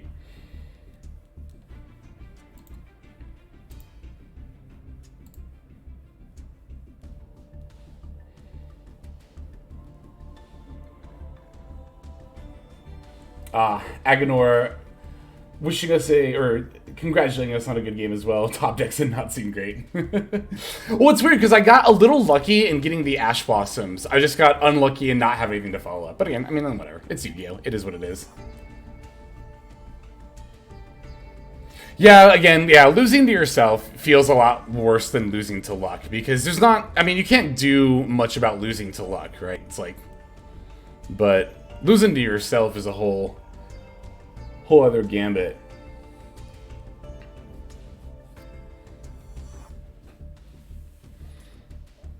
I have an idea of what I'm playing next round. I might change it, though. You'll see.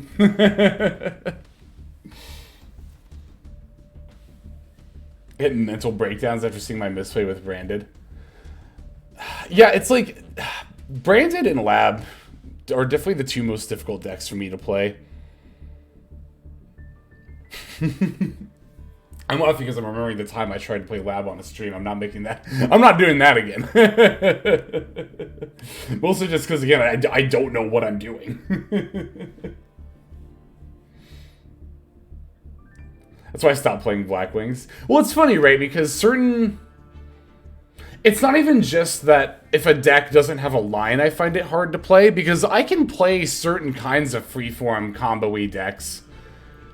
Mostly, like, big pile decks that mill a lot of stuff to the yard. Like zombie decks, punk tier limit decks, like that kind of stuff. Like, my brain can do that pretty easily. Just, like, finding those kind of lines. But, like, setting up the resource loops, I think, is why it's branded in lab. Like, that can be just tricky to remember to set everything up in advance.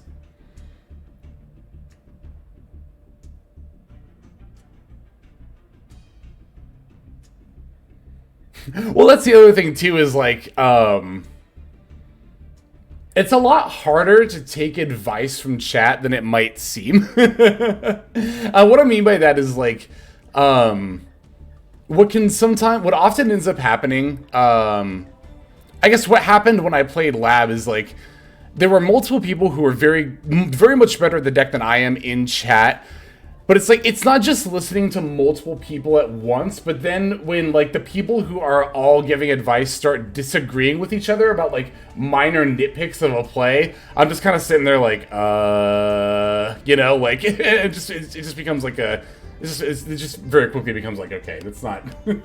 this is, like... Also, it's not... I don't learn well that way. Like, I don't learn, like, being instructed what to do in the moment very well. It's just not a very conducive way for me to play well.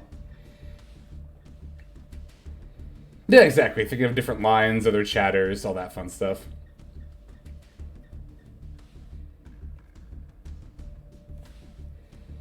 Let's see.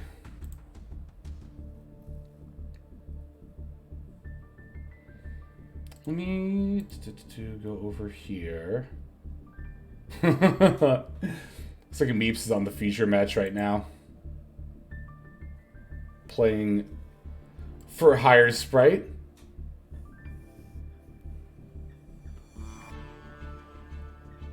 Combo brain.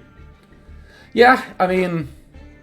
it's also like a deck like Lab in particular, and also Branded has this a lot too. Because they set up stuff like Branded in Red and Branded Banishment and Mercurier. Both those decks have a lot of, like, very specific ways that they need to respond to what the opponent's doing that can be very nuanced. I mean, it's like I talked about in the MathMech video. Like, you got a deck like MathMech, and yes, the board is easy to set up, but you still got to play with the board during your opponent's turn. Like, you still got to use that disruption in a well-timed manner. And especially, like, setting up the Superfactorial in Terahertz is easy, but knowing when to send, like, Aggregator off of Terahertz, or knowing when is the best moment to flip up Superfactorial can be a little bit rough sometimes. And definitely not as easy as, again, just setting them up. And I very much feel that way with Branded and Lab. Especially Branded. It's like, I can set up a Branded turn but then navigating how exactly my disruption will affect my opponent's board can be tricky. You have to see the future with Branded. You gotta keep that main phase 3 in mind a lot of the time. That end phase, we're gonna recur a lot of the resources, because that's where you're often gonna get, like, the disruption you're setting up, and also... like, yeah, that's the thing, right? Like, when you're playing a Branded turn, you're not just playing your current turn, you're also playing your next turn, which is true of a lot of decks in general. Like, you want to be thinking about how the next couple of turns are going to be playing out, like, regardless, but Branded requires that you have that skill and exercise it at any given moment. Other decks, that is a good skill to have, but you can still play pretty decently just flying off the seat of your pants. And Lab has a bit of that too, where you're playing not only for your current turn, but even more so for the next turn in Lab, honestly. Branded is so different from when it first came out. Yeah, when Branded first came out, it was very much more of like a... oh, I think the next round is up. When Branded first came out, it was very much more of a table 9. It was a little more linear in its combo line. But now it has access to so much.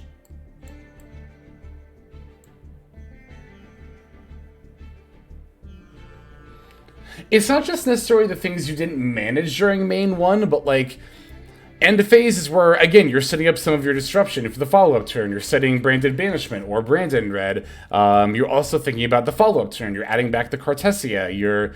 And, like, because that's the thing, right? Because you have to set up that stuff during your turn. Like, you have to send the right fusion monster, you know, in order to make sure that you add the card that you want or that you summon the thing that you want.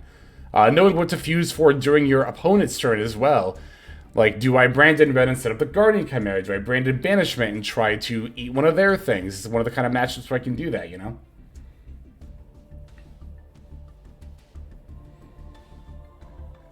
Not adding back Cartesia to bring it back with Quem instead. Exactly. Exactly. Alright, I'm going to flip on sub only, as I believe we are just hopping into this. Looks like everybody else is starting, so...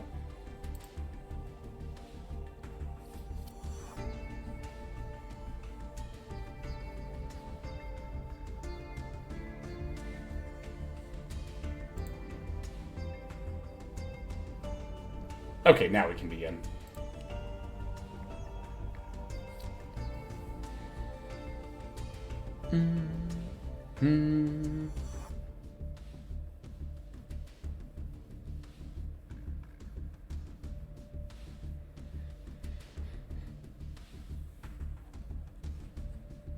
There we go. All right.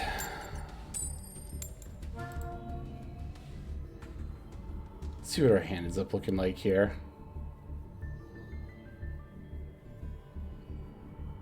Yep. Going second. Woo.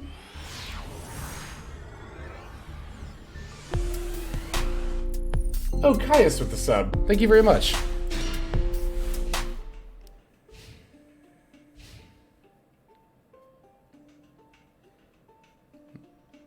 $41 card deck, okay. I wondered.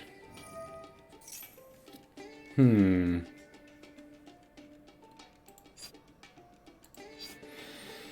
me think for a second. Yeah, we'll just do this.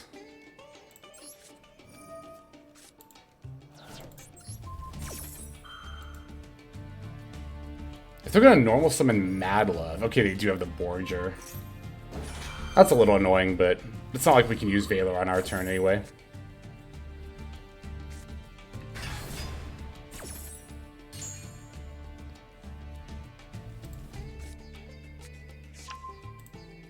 Adding the Snow Devil. Okay. Yep. They have another Borger in hand. So they have 3 cards in hand. Mad Love, Borger, Snow Devil. We know 3 of them. I'll write that down, actually. Borger, Mad Love, Snow Devil. Rock? Yep.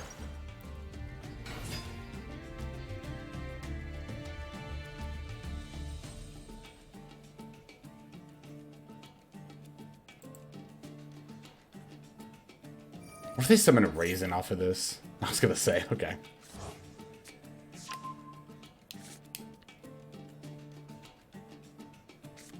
Set 1, Snow Devil. Okay.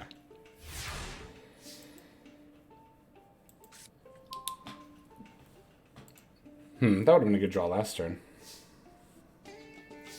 So you have 2 Borger, Mad Love, Snow Devil. 2 Borger, Mad Love, Snow Devil. 3 cards we don't know. Alright, let me think about this for a second. No, there's not too much to think about. We just always have to do it this way.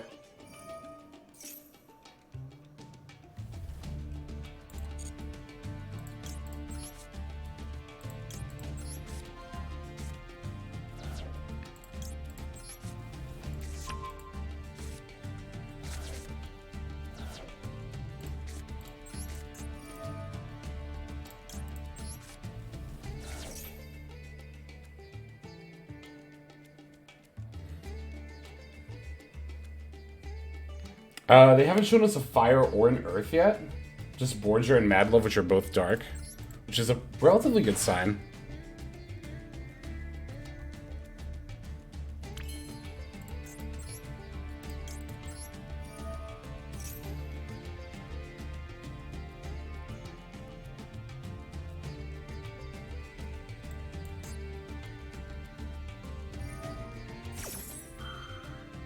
Yep.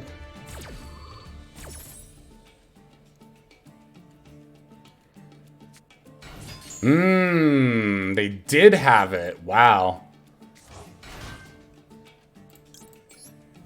It's well played on their part.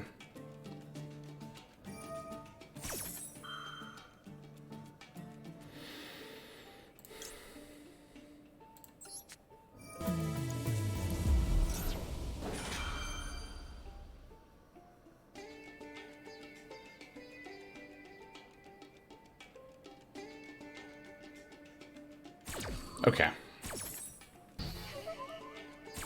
I don't want them to get more attributes for Snow Devil. I'm definitely getting this.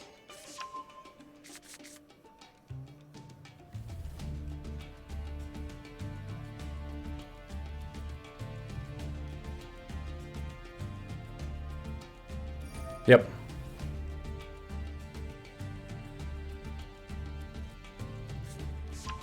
Kurikara. Mad Love. Okay. So I think they were definitely trying to add an Earth there. Kurikara, we know that.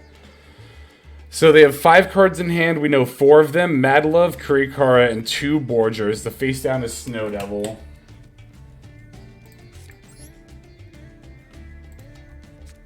Which leaves 1 unknown card.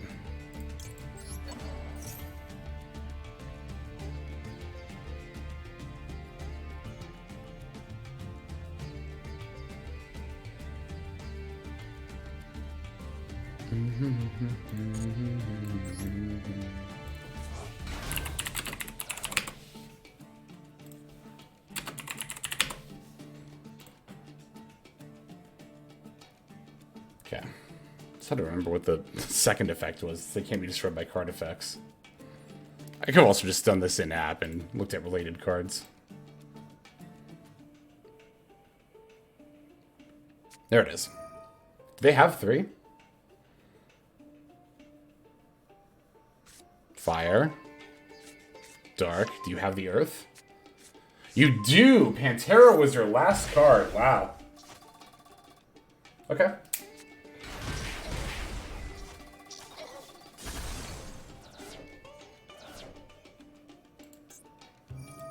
Yep.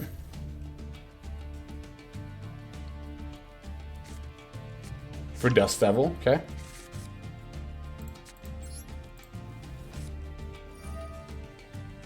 Definitely drawing 2 here. They don't have Ash Blossom. We know their whole hand. It's their hand right now is actually. Let me cross out Snow Devil here. Is that enough? Their hand is Pantera, 2 Borger, Mad Love. No, Mad Love's on the field now. Their hand is Pantera, 2 Borger, Kurikara, and what's the 5th card? Oh no, it's Kurikara, Mad Love, 2 Borger. Oh, and then they just added the Dust Devil. That's what it is. Okay.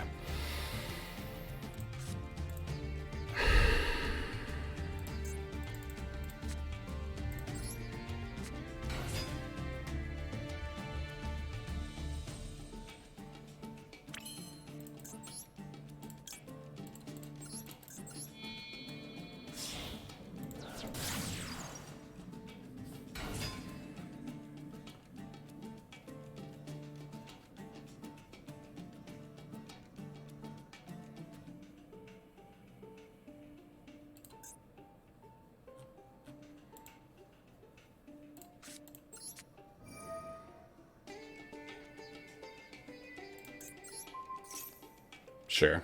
Doesn't matter which one I pick here.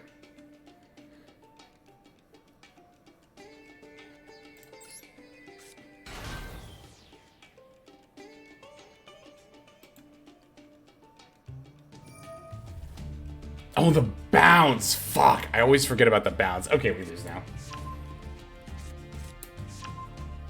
Damn, yeah, we lose.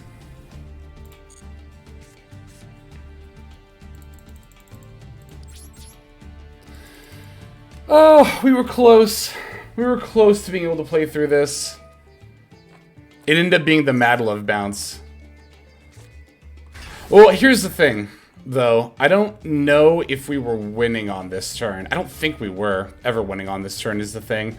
Because I can't make access code I can't make update gem or access code here. I can only make terahertz. And they can bounce Raisin and summon Borger in defense mode. And then I don't have a way to actually deal enough damage. So things were just dicey pretty much no matter what there, but I always forget about the Mad Love bounce.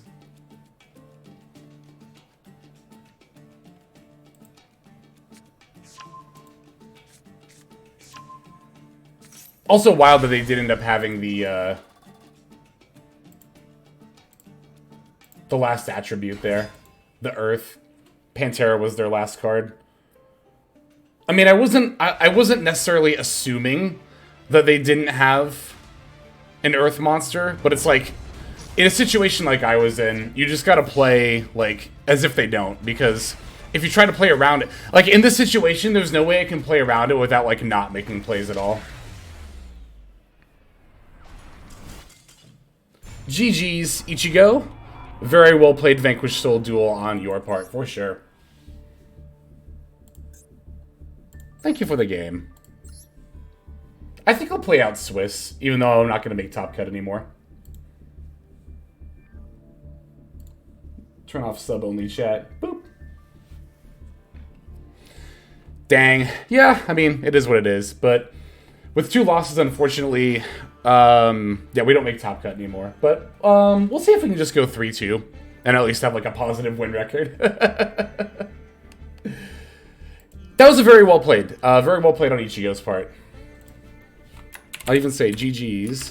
Very well played on her part. The last monster being an Earth one was what pushed it over the edge. I've won with Ignister for hire and some Terror Cash so far. Hell yeah, congrats, Meeps. We played Mathmech rounds 1 and 3, and then I played Zoo Cash for round 2.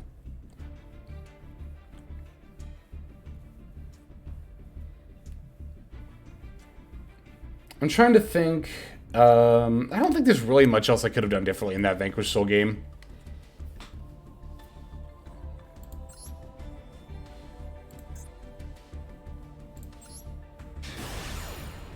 Let me just see what exactly their opening hand was. I mean, I could probably figure it out.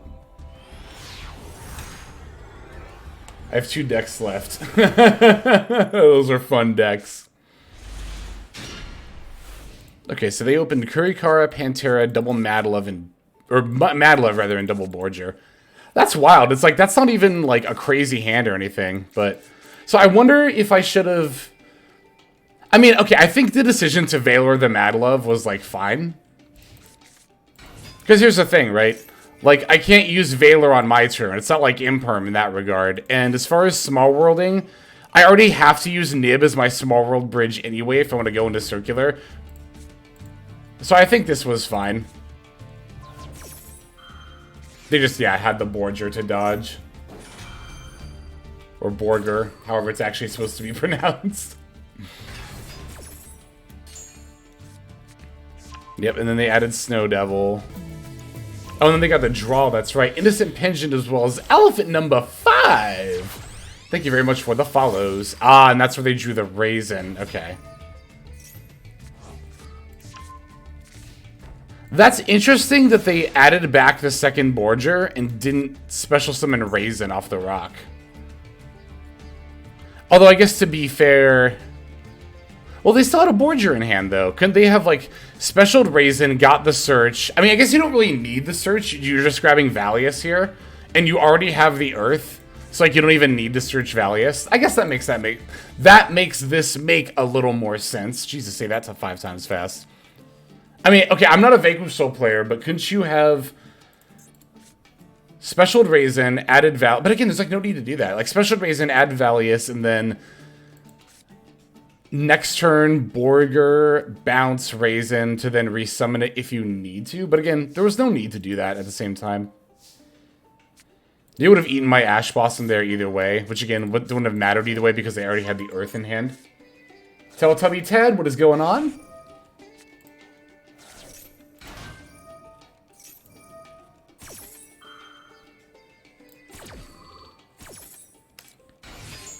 And then, yeah, from this point, it's like... Yeah, that Raisin draw was brutal. I was not expecting them to have it. And yeah, the reason I ashed here is because... I didn't know they had an Earth. Well, I mean, to be fair, it's like, when else are you going to ash anyway? But it's like... Because I'm thinking about the Snow Devil at this point. I'm like, okay, they haven't shown me an Earth, so let's stop them from having an Earth.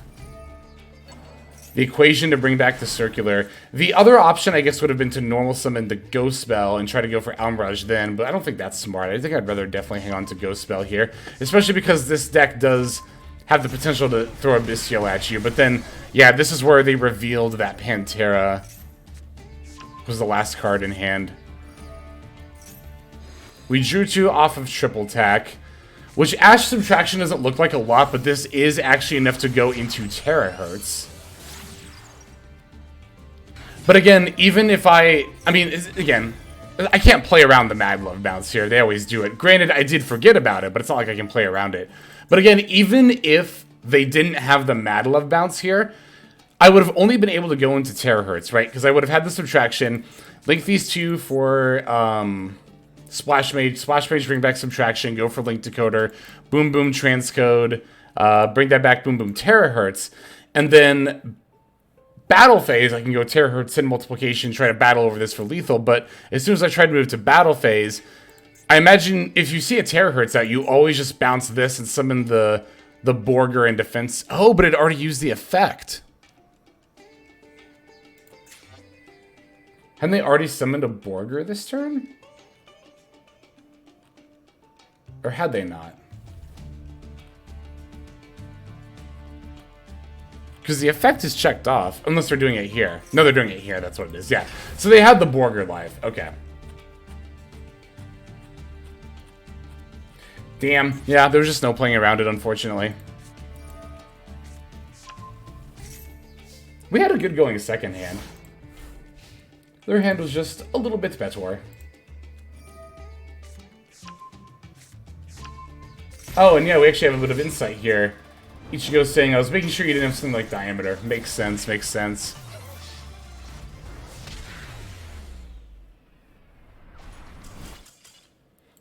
And I guess to be fair, holding back the information of Raisin is probably better than getting the Valia search if you don't already need the Earth monster. So I think not summoning Raisin on my turn with the rock was correct. Yep. This was a very well played game on their part.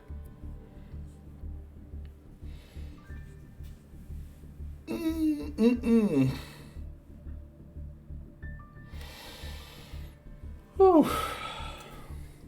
How's everybody doing today? Hope y'all in chat are doing well. Having a good chill Sunday.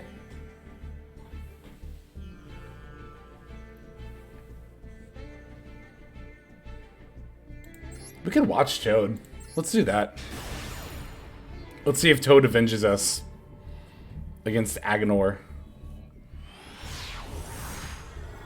Oh, I can take down the hand hider and stuff too. Because this will naturally not show hands.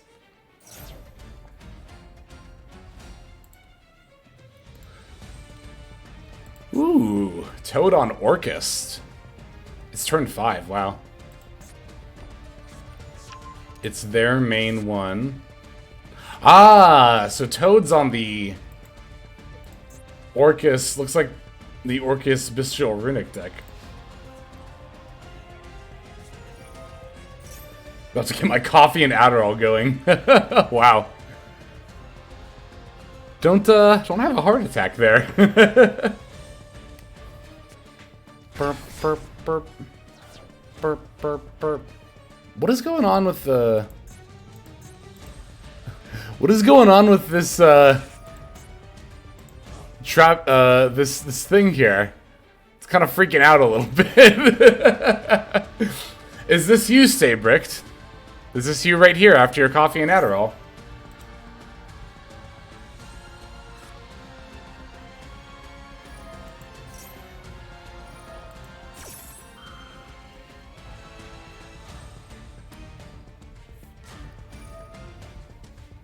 The Druid Swarm coming down, okay.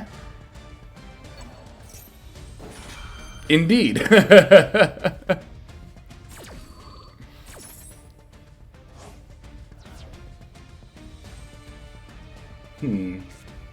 Probably a little late for me to be having coffee, too. I was just thinking, like, I could maybe grab some.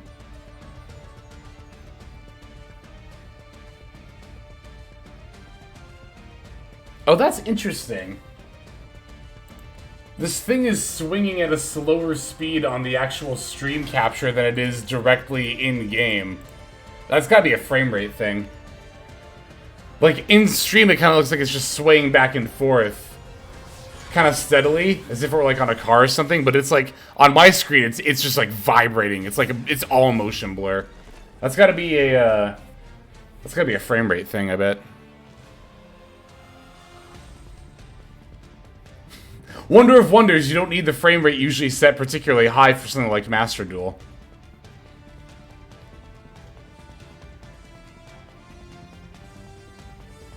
I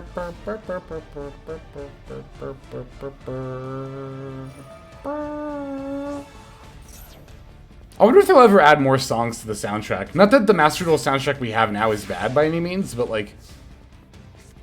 it'd be cool if they threw in some more. I think they did at one point. Didn't they add more songs for like boards? They don't do that much anymore. Like the Cypher board should have gotten its own theme.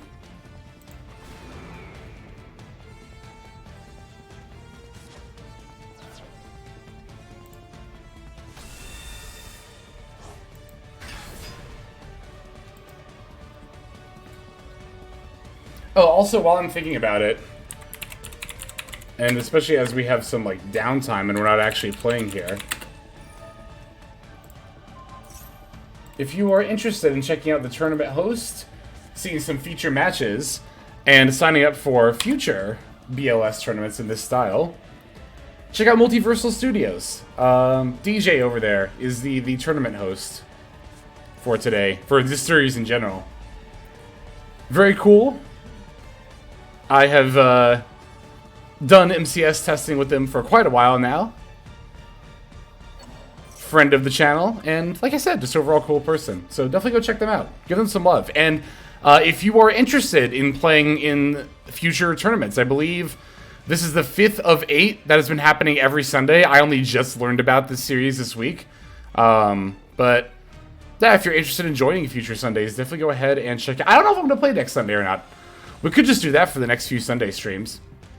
Just have it be like a tournament day. That'd be fun.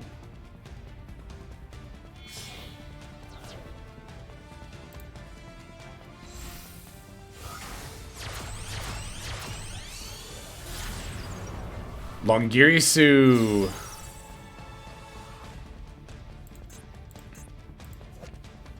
I don't know how I feel about this lore. The, like, World Legacy / Orcust lore.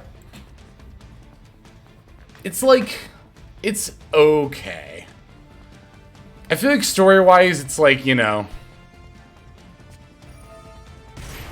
it feels like it feels like the story of like a decent JRPG.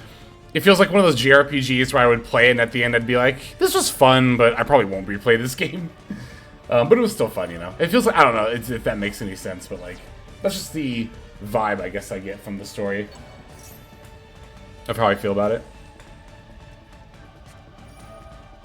Well, it's kind of like, I don't know if maybe I just need to like actually read the solo mode like story again, because like I kind of don't know what's going on with like the nightmares when those come out. It's like they're bad, but I know it's like Ibli's the bad fairy or whatever, or no, Ib is the bad fairy. No, Lee is the bad fairy.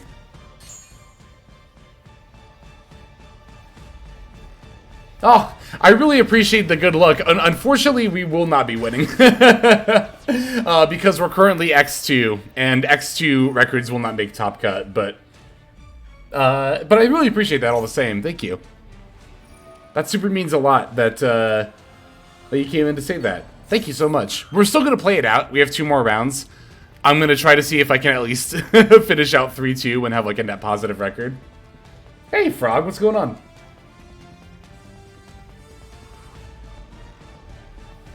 We're watching Toadette play between rounds here. And again, if you want to watch other people play other feature matches, check out the link above for Multiversal Studios there. Top cut in our hearts. Oh, you're so sweet. Thank you so much.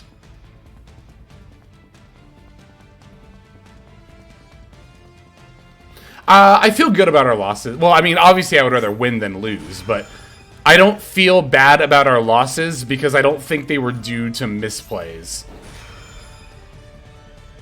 Like, if I lose just because of, like, you know, luck, be it top decks or coin flip or whatever, I'm actually pretty fine with that.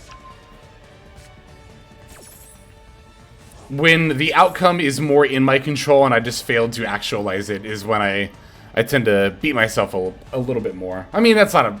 I mean, sometimes I do kind of beat myself up, but you gotta watch and make sure you're not doing that too much. But... yeah, no, our round 2 lost to Lab. Actually, to Agonor here, who played very, very well. We had 2 different turns to try to top deck one of our Zodiac or Kashtira monsters, and we just didn't get there. And then our last round was against Vanquished Soul, who went first and just had a, not, like, again, their hand wasn't even, like, I wouldn't even call that a good hand. They just played it very, very well. Oh, hey! Speaking of which, here's Ichigo, who was our Vanquished Soul opponent.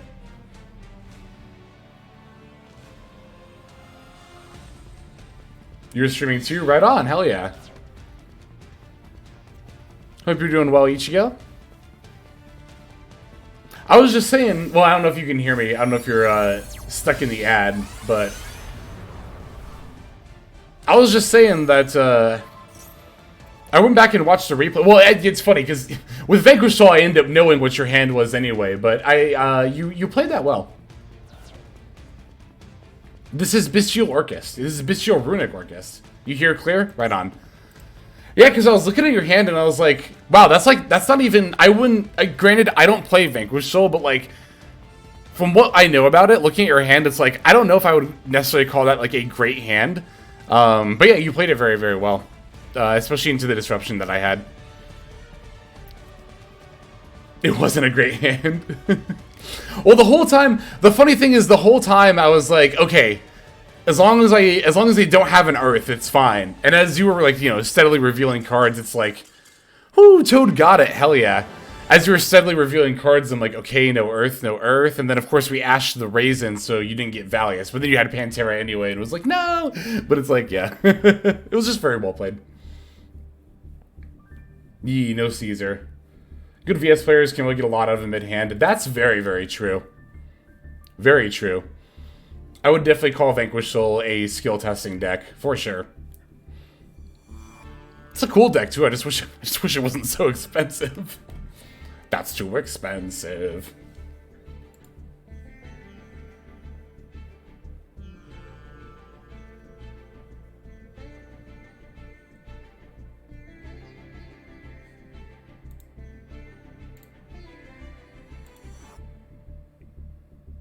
That Ash normal summon was low-key scary for some. I know what you mean. It's like whenever you see somebody normal summon a hand trap, it's like, fuck, what are they doing? But yeah, no, I was telling them that, like, yes, yeah, as you saw, we normal summon the Ash to go into the Almirage. But the thing is, like, even if you didn't have, because I forgot about the Mad Love bounce. I always forget that Mad Love can bounce. But even though I did forget about that, it didn't end up mattering because I think even if you didn't have the Mad Love bounce for whatever reason, like, I could only climb up to Terahertz. I couldn't actually do Update Jam or Access Code. And if I end the main phase with Terahertz out, you just bounce the attack mode Raisin for a defense mode Borger, and then I can't OTK you. So, like, I don't think I was winning that duel pretty much no matter what. But yeah, I forgot about the Mad Love bounce at the end. I was like, oh yeah, okay, so we just lose now instead of later.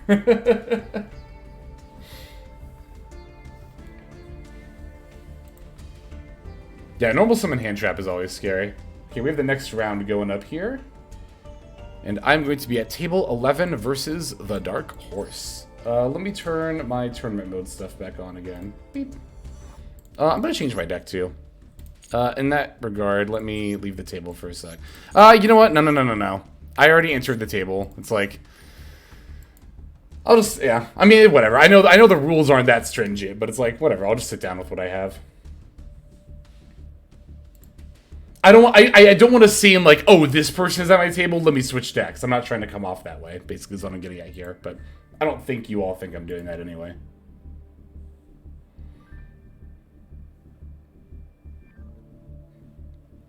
Mad Love Bound's crazy. It is. It really is.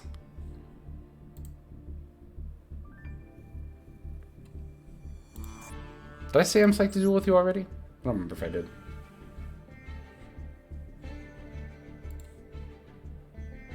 Oh, can we start?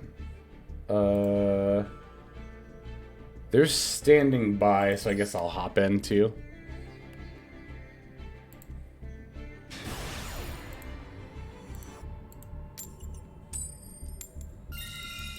Winning duck coin flip. Good, good, good. Yeah, I meant to load up a different deck, but that's fine. We'll just run this one.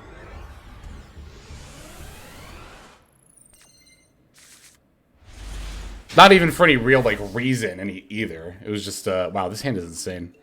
Maybe.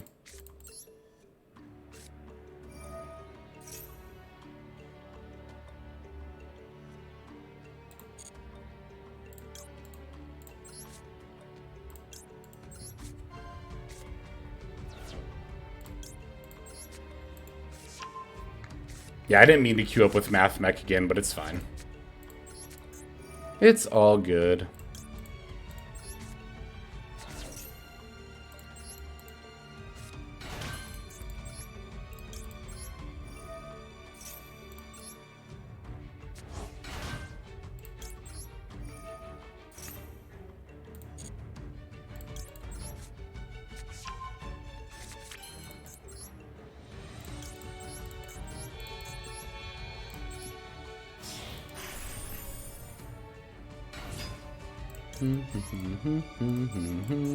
Yep. Oh, do we have a response here? We do.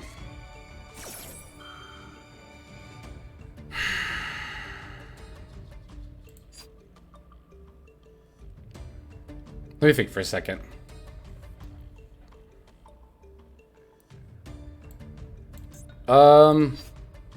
I'm gonna let this go. This looks weird, but I think it's right.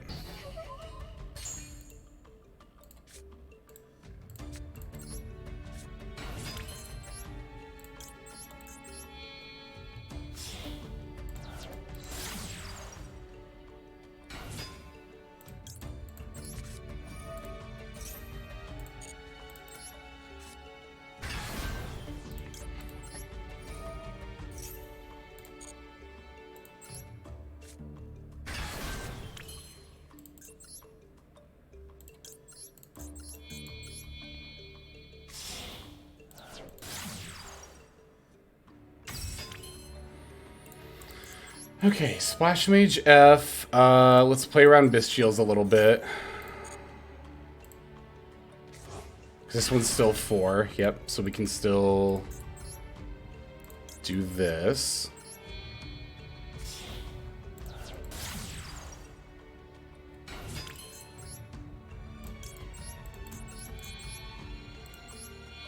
Putting it over here.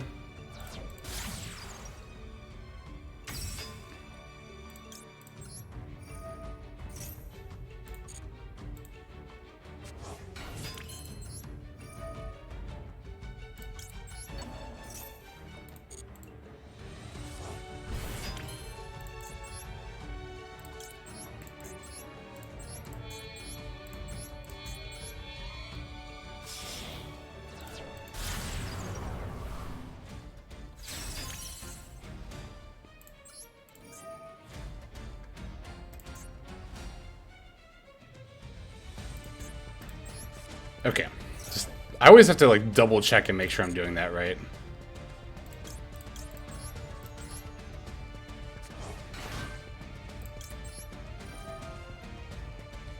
Never hurts to double check. Alright, we send Diameter.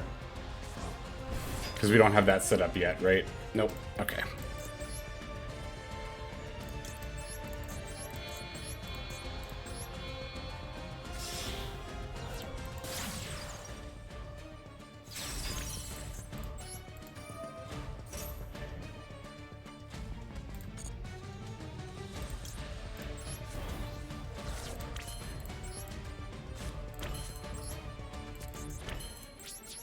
Okay. Alright, let's see what they have. Oh, but first, we do this.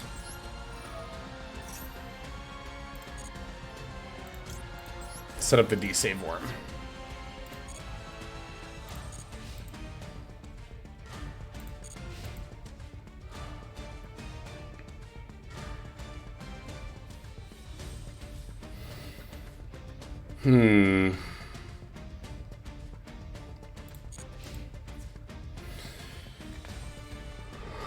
Yeah, I'm gonna use this now.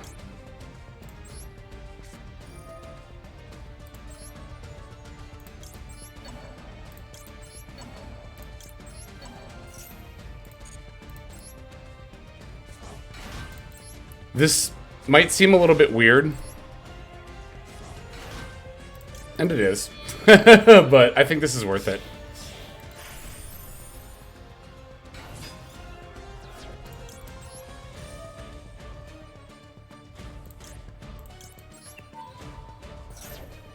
For multiple reasons, actually. Interesting. Okay.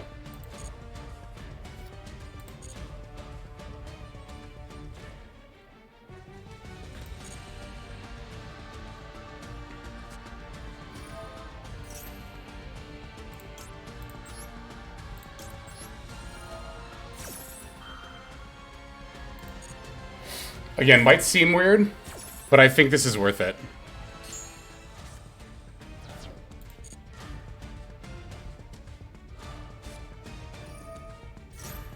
I'm so glad I did that.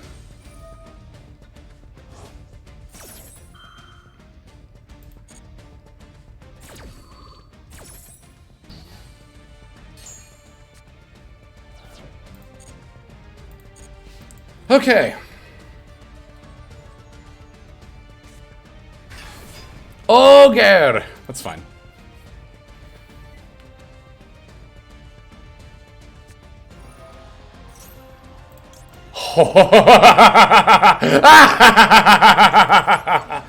I'm so glad I did not use that call by on the Ash Blossom. I'm so glad I did not use that call by there. I knew that wasn't worth it. I knew that wasn't worth it.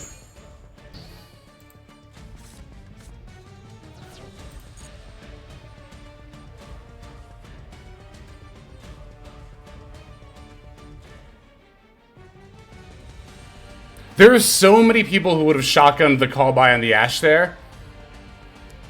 But I knew it wasn't worth it.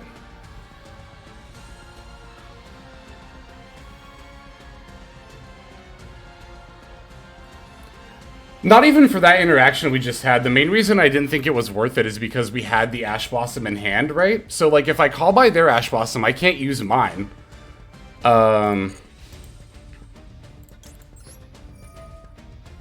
And then...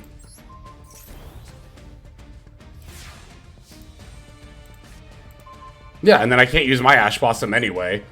So it's like, what good is it gonna do me? Plus, then I can save the call by for disruption on their turn. I can set up my full board no matter what. So it's like...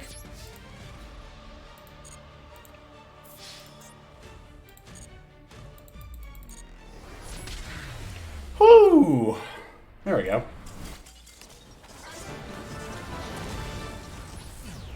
GG's, Dark Horse, GG's. Boop.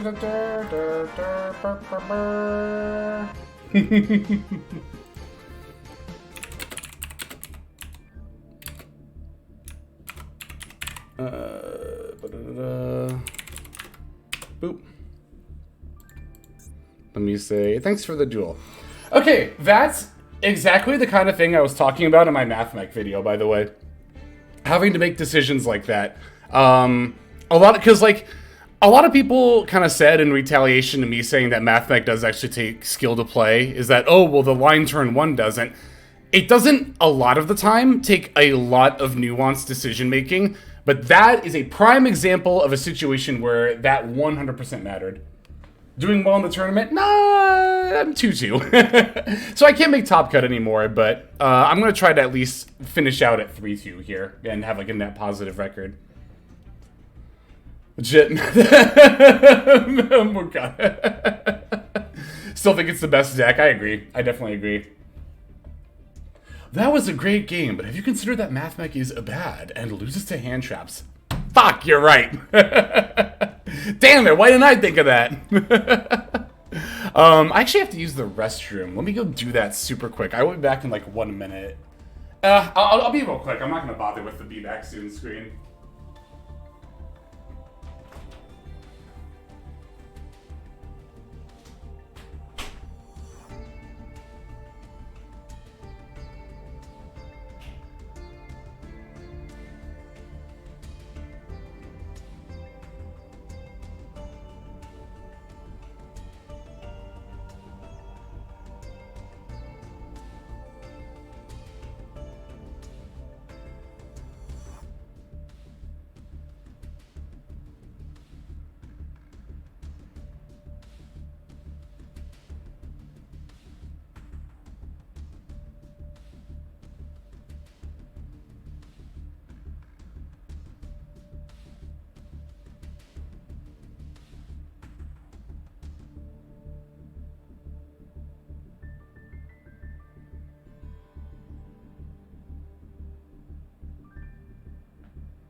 I have retorned.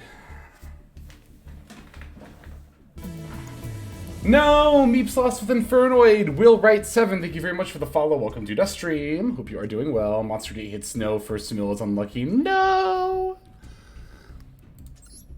But you're still X1, right? Ooh, Ichigo won. Ooh, Toad won. Hell yeah. Toad, what's your record right now? Are you X1 as well? Or are you undefeated?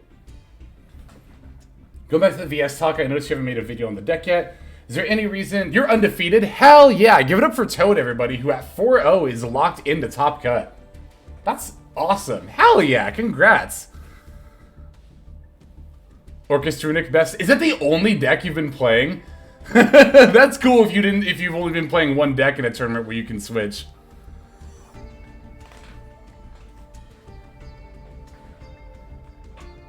Stuck in DM's Dungeon was asking, is there any reason it was just too expensive to make? Wait, hang on. Also, going back to the VS talk, I noticed that you haven't made a video on the deck yet. Is there any reason for it, or is it just that it's expensive to make and you can make a few decks in the amount of essence required for a VS1? Yes, that. Definitely that. Yes, I was planning to just test this deck out since I became from playing the deck correctly, and now here we are. Hell yeah. Woo! Congrats, Toad. You know, I suspect, because I've never played in a Challenger Cup style tournament before. I kind of expected that minimal switching is actually optimal. I feel like a lot of people might go into this being like, oh, I can switch decks every round, so I'll do that. But it's not always correct. I decided to switch round 2. My plan, if I'd kept winning, was to like start with Mathmech, switch over to Adventure Cash, and then probably switch back to Mathmech for the rest of Swiss. If I was 4-0 right now, I'd just be well, I think I'm going to go with Sprite Synchro for my last game anyway, but my plan if I hit 4-0 going into the last round guaranteed top cut was just last round Sprite Synchro, but play D-Link? No. I want to win. So I need to play decks that I am good with. I am not good with D-Link. Okay, I see notifications. Is this... Okay. Oh. I thought it was tournament notifications, but it was a DM with a sweet message. But yeah, no, it's like... I think that minimal switching is, like, optimal. I was going to play other decks, but I wanted to use the testing place rather than ladder. That's very valid. That's extremely valid. And also, like, trying to, like... I feel like trying to metagame. I think this is a tournament format where you can end up trying to metagame too hard, too easily. Like, as in, you get so lost in, like, okay, well, if I should pick this one next for this reason. It's like, I don't think it ends up super duper mattering if you stick with one deck or if you switch in the long run, but... Finals will be Orcus Runic versus Infernoids. Hell yeah. Yeah, again, everyone give it up for Toad. Undefeated, guaranteed top cut. It's gonna be heckin' rad. We played that matchup. We have a 100% losing rate. That's good.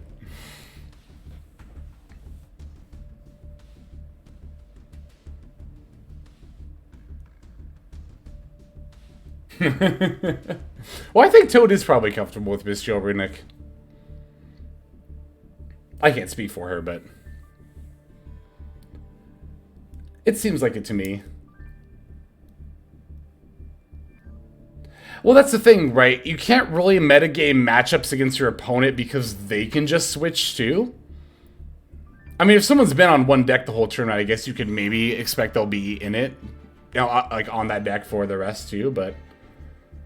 I've not played this deck on ladder, only in rooms with others. I definitely understand that. Bestial Runic is a hard... Like, even in the few games I've played with it on ladder, you can't practice that deck on ladder, because, like, the games where you win, it's... At least in my very limited experience, everyone just concedes way too early. Like, your decision... Like, it's so weird, because with control decks, there is, like, multiple stages of, like, how much you're winning the duel, right?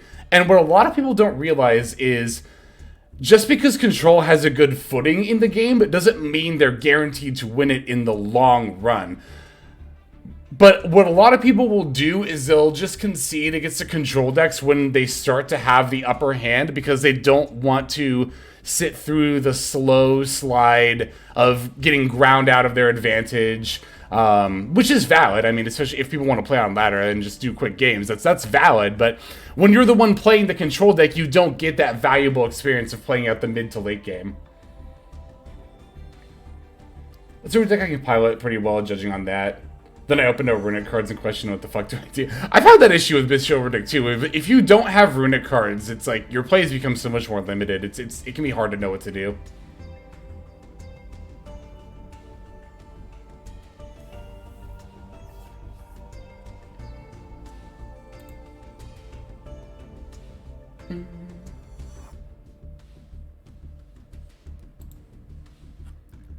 Let's see. Who all do we have playing still? Frick Runic. That's a funny name. 2 games playing still.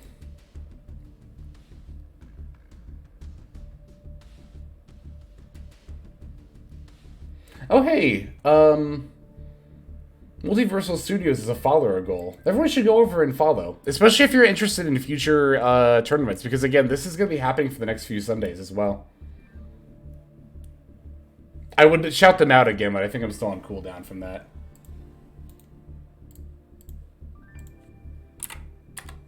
In fact, I'm almost certain that I am.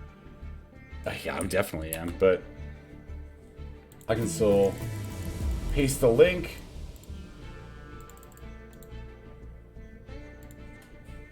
Boom. Go check them out. Toast from Below, thank you for the follow. It's funny, it's kind of funny Josh caused a huge buyout for Runic Bestials in the EU. Yeah, Quem's price shoots up when Josh wins with that deck. I was talking about this in, I think, ooh, bumped the mic there, my bad. I think I was talking about this during yesterday's stream too, how it's like, it's funny how, like... I feel like if someone who people hadn't really heard of in the competitive scene had won with Bestial Runic, I wonder if the buyout would have been to the same degree. Like, I feel like Bestial Runic is being taken seriously as a deck after one tournament win because it's Joshua Schmidt. I feel like if it was like almost anybody else, like, yeah, the price would probably still go up, and yeah, people would still be on Bestial Runic, but I don't think people would immediately be like, ah, yes, we all need to go start testing this deck, and ah, yes, this is the best Runic variant of the format. And it's like, it's just interesting. It's interesting how things end up shaking out. Not that I think that detracts from the win, by the way, or that I think Bestial Runic is over. Hyped? I don't think that at all. I think Bistro Runic is being appropriately evaluated, but it's like my recurring statements of no format is ever explored enough. There are far more than just whatever people perceive to be the top 6 or 7 decks that are viable. Even within like combinations or of archetypes that don't exist yet. Runic Flu is the best deck of the format, and y'all ain't ready for it. What's up, Rizu? Good to see you. I hope you're doing well. I just went and followed. They mispronounced my name. It's all good. But I really appreciate you going over and giving them a follow. That's super cool. I'm actually sick. No! Tragic. Sorry to hear that, Rizu. I've been playing Pearly Sprite for 2 seasons. It's a cool deck. It's a very good deck. There's a great video on D-Link. Combo's first YCS one with prank kids how he won a lot because no one at the time knew how it played. Been sick since New Year's. Oh my goodness. I really hope you do get better soon. Yeah, I'm sorry to hear you've been sick for like a week now. Oh my god.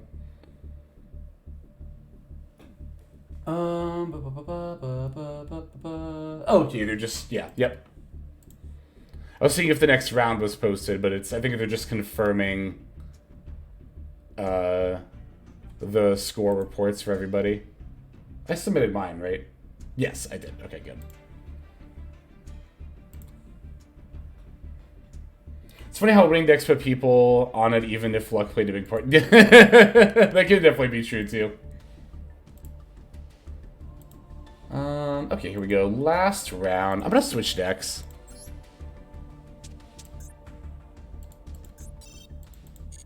I'll switch decks for the last round. Oops, I didn't mean to back out of the room. I am at table 10. Beep. Let me throw on...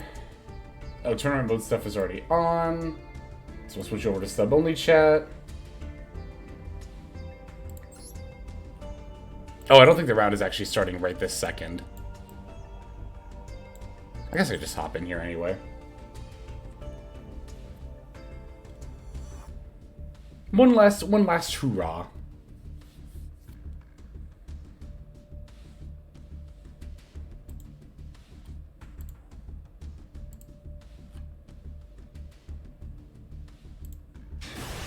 Oh shit, I guess we're starting now.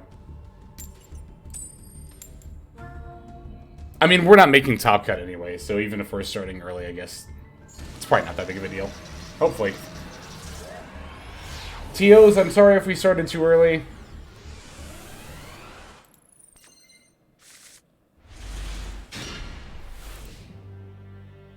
This is the third 43 card deck we've played against. That's funny.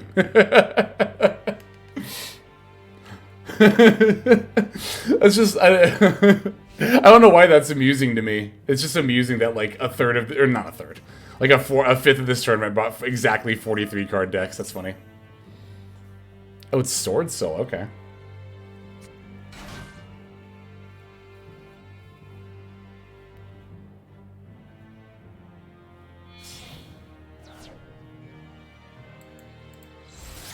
Mm-hmm.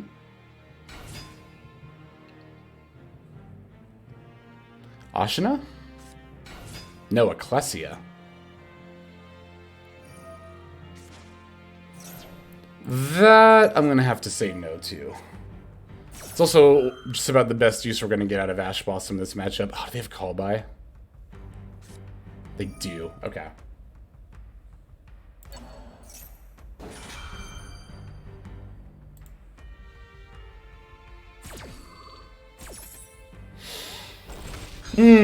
That's unfortunate, but we shall just have to play through it, or try to in any case.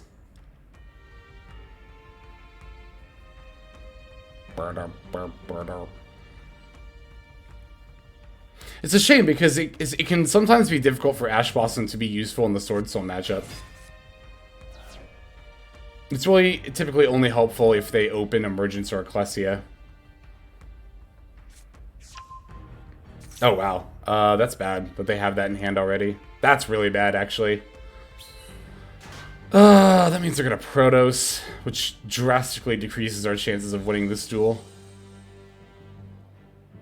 Unless they need to add a target to send off of that, which I'm really hoping they do.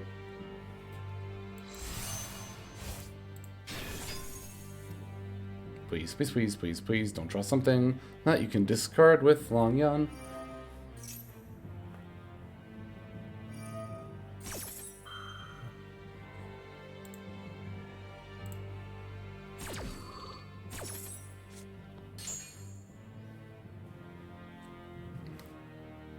Emergence? If they had Blackout here, that's super scary. That's like probably the scariest thing they could add. Because it probably means they already have Protoss access.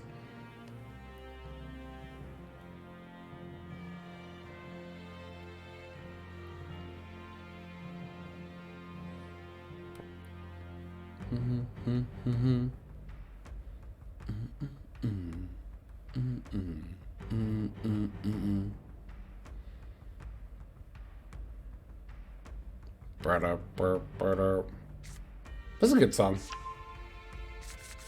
I know I said that like even earlier this stream, but oh, they added Taya. Okay. That's like one of the least scary things they could add. Unless they have Sacred Summit, and then it becomes a little bit scary again.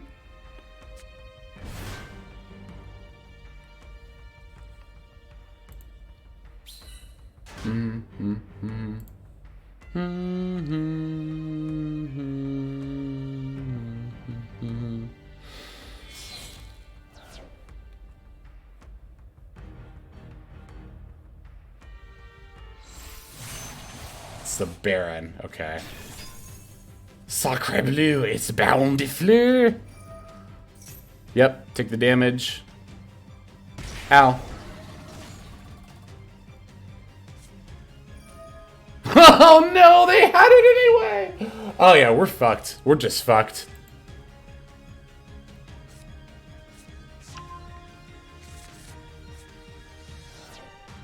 We are just fucked. Yeah.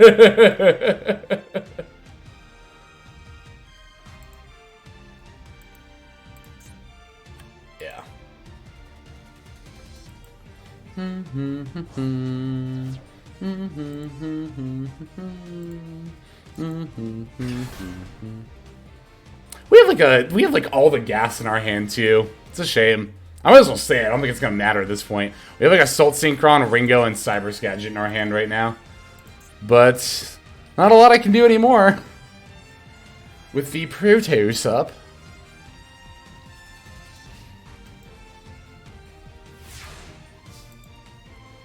It's pretty over. Yeah, it's super over. Sure. Why not? Oh.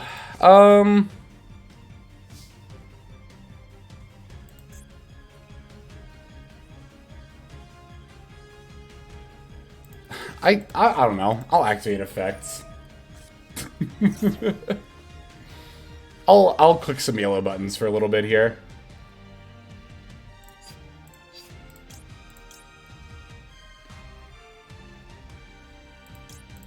It doesn't matter. It so doesn't matter. I'm like sitting here trying to like figure it out like it actually matters, but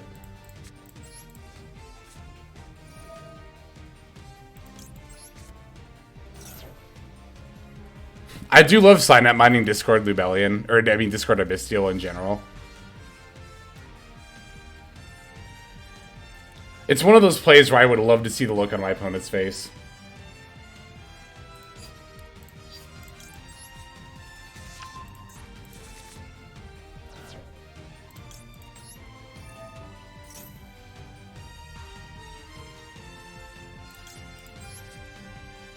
Ready to be OTK'd by Dino? No. Oh, hey, there's a non-effect monster on the field. That's cute.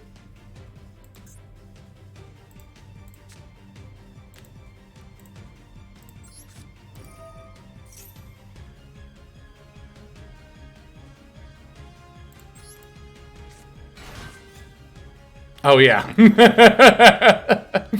I was sitting here thinking for a second. I was like, wait, I might actually be able to do something here. But, oh, fuck it, whatever. I'll just click buttons.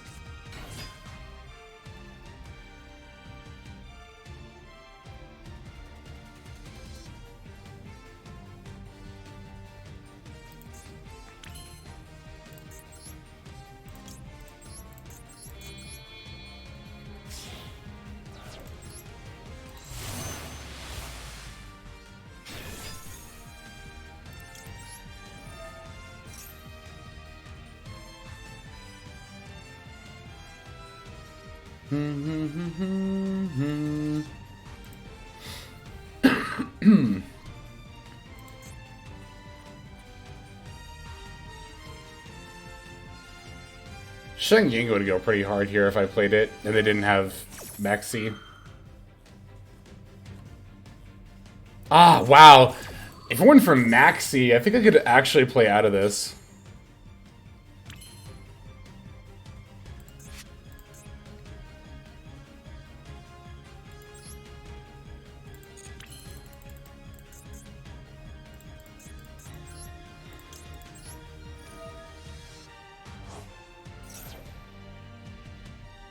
Ooh, what else do you have?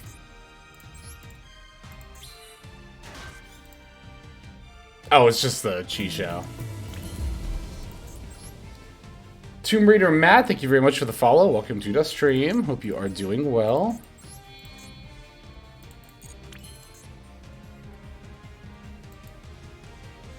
Oh, I don't have a tuner anymore, though, in my yard. Ah, I wasn't playing through this anyway. Alright. Nah. I'm not gonna bother anymore. I'll just surrender. That too. GG's. GG's Smash Bros. So it looks like 2-3 is going to end up being our final record for this tournament. Which is like, you know, obviously I would have liked to have done better, but it's all good. Let's watch Meeps play. There will be future BLS tournaments for those who are also interested in participating. Recommend checking out that channel I linked, Multiversal Studios. I could do so again here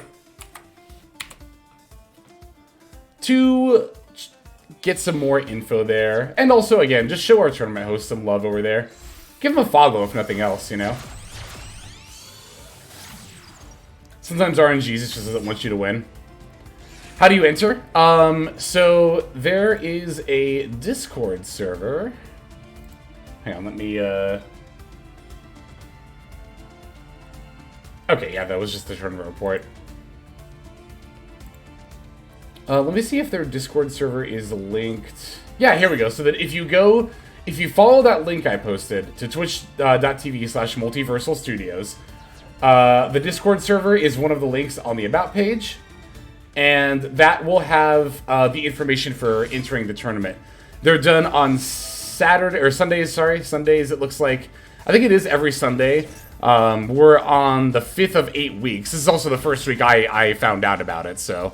Oh, hell yeah, Meeps is on Adagnistra. I wasn't even paying attention. Fuck yeah. But, yeah, Sunday at 6 p.m. UK time. Lobo to my twink. Thank you very much for the follow. Welcome to the stream. Cool. Entry fee? There is none. There is none, but there is a small cash prize of £10 for first place, and Top Cut also gets invited to a bigger tournament where I think the first prize is £150. So it's like free entry. I mean, you know, it's the same thing with the MCS for me though, where I'm the prizes are nice, but I'm mostly here just to play in tournaments, you know. Gonna enter next week and bring buddies. Hell yeah, please do. And again, I'm just gonna keep spamming Multiversal Studios Lobotomy Twink. I wonder if that's what the name was, but like, yeah. Give him some love, give him a follow. Yeah, make sure to, especially again, if you're interested in the tournament series, that you're definitely gonna want to follow them then. Playing for fun. Playing for competition. Like, the fun of competition. That's what it's all about for me. Like, again, the cash prize of, like, the MCS, for example, is, like, a nice incentive, but the MCS could give out 5 cents, you know, for first place, and I would still enter it because it's a cool tournament series.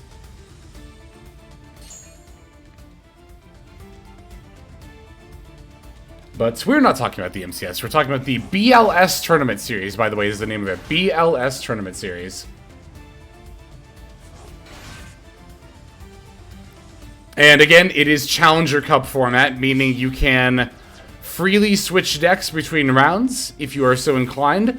Best of one is Swiss, or Swiss rather is best of one, and then Top Cut is best of three, and the same is true for between best of three games as well. You can edit your list if you want a side deck using that list. You can swap to a different list between games. Again, it is the official Konami Challenger Cup format. The Blue Lagoon Snail Tournament. It's fun.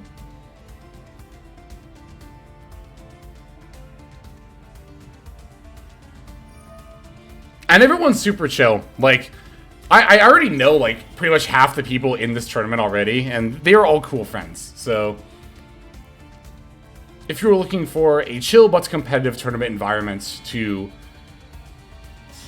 test your skills and your prowess, I highly recommend joining this series.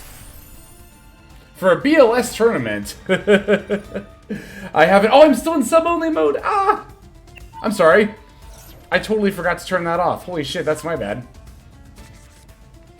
For a BLS tournament, I haven't seen a single Blackluster Soldier all stream. That'd be a fun gimmick. Like, let's just play a BLS card in every deck we enter with. Just jamming the BLS Link 3. Or Envoy at the beginning, if it's like a light and dark deck. That'd be funny.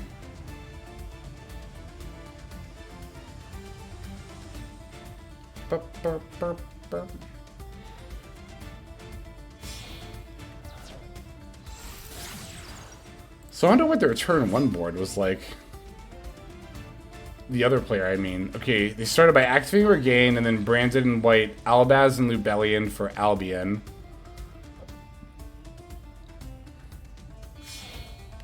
Interesting. It seems like the branded player had an awkward turn one hand. They opened Regained, branded in white Albaz, Lubellion. And that's all that we know. Okay.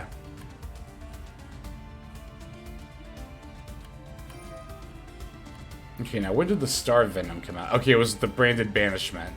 That's what I ended up getting. Oh, wait, so they put the Lost in their hand?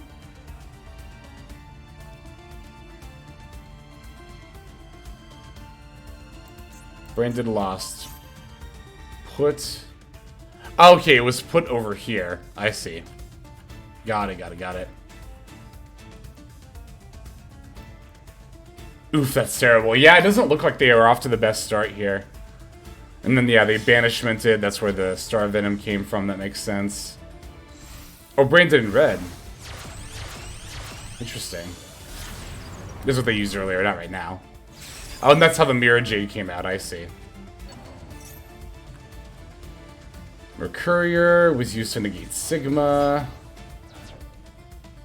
And then we Mirror Jaded the Splash Mage. And then that's when Leap started doing Ignister stuff. And this is where we came into the duel. Got it. Okay.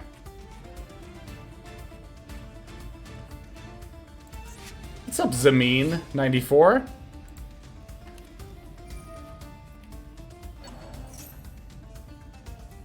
Ignister is such a wild deck.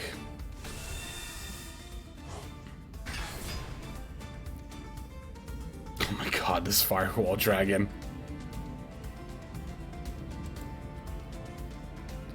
Are we gonna see all of them? Are we gonna see all three Firewall brothers? Let's find out.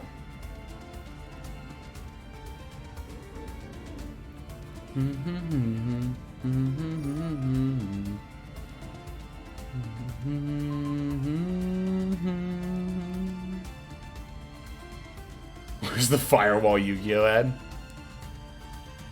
Firewall Dragon is bigger than ever. 5-0? Hell yeah! Give it up for Toadette. Undefeated. Didn't even switch decks. That's awesome. Congrats. Orchestrunic? Hell yeah. Toad sweep.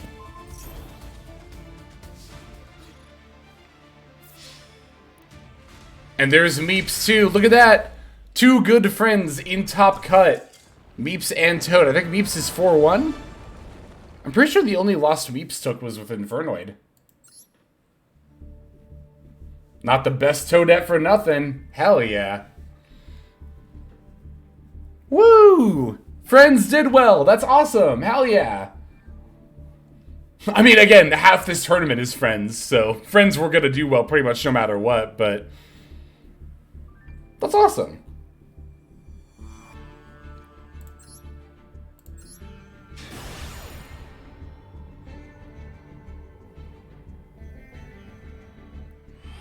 Oh, did I mispronounce your name? Funniest pronunciation.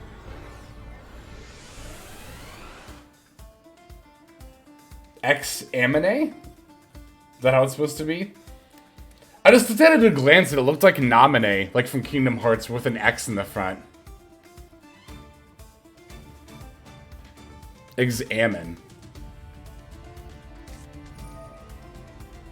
Ammon. Oh, okay, I see.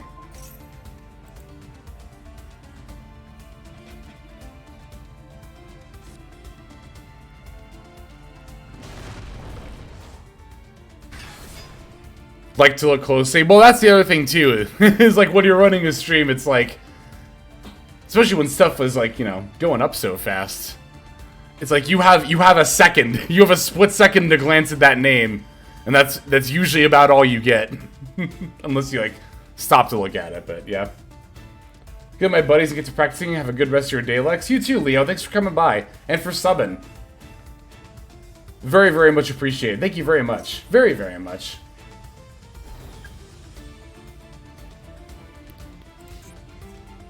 What is Bowerful Guts on? Also, look at this. This has been happening all day. The board assets really seem to not like this duel room today. It's the graveyard stuff in particular. Because last time it was the little treacherous trap hole dummy was like vibrating back and forth. And now it's the like, now it's the little teeth on these like worm things. Graveyard accessories do not like duel rooms today, it seems. Unless they always have this bug, but I just have never noticed it before.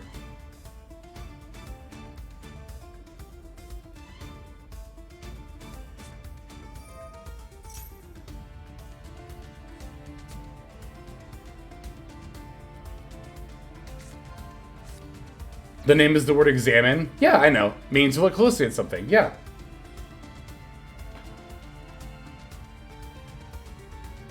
No, I understand that the name is Examine. I get it now. I understand the point. I got it a little while ago.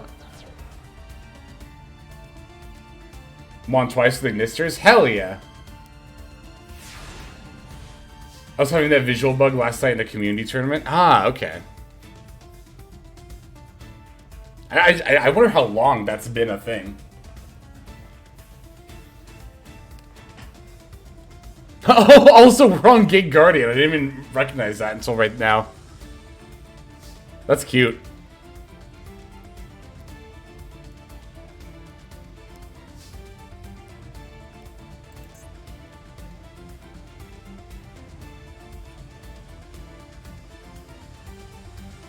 I wonder if they're on the same list that, or a similar list to the one I found. Because the list that I based my deck profile on for Gate Guardian was on the Magician's Souls package.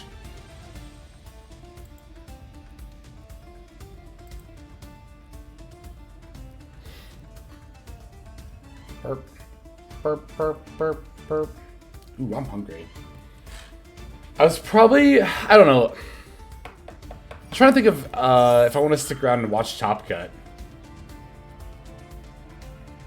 Oh, today's Sunday, isn't it? I don't know if I can today. Well, I could. I just have other things to do, too. It's like, I did space out more time, you know, for the tournament and the stream, but if I can get a jump start on things earlier, then that would be nice. I was thinking about playing Final Fantasy today, too, but that was definitely way too ambitious.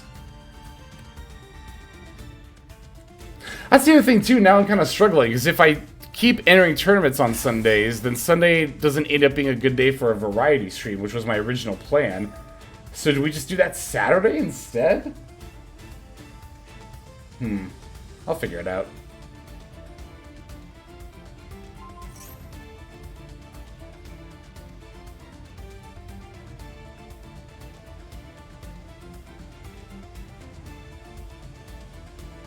Can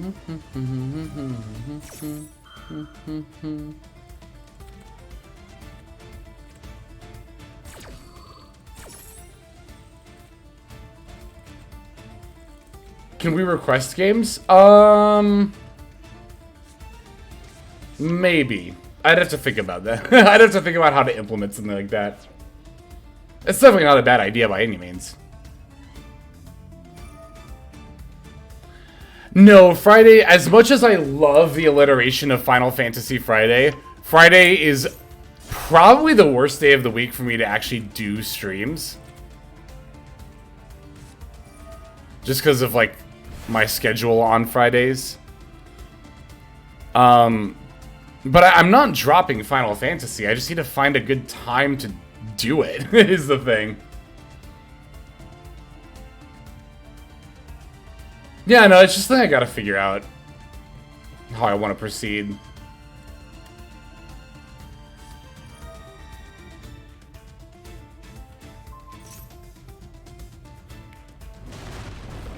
Before we knew it, that Friday was the last Final Fantasy, like, Friday ever existed.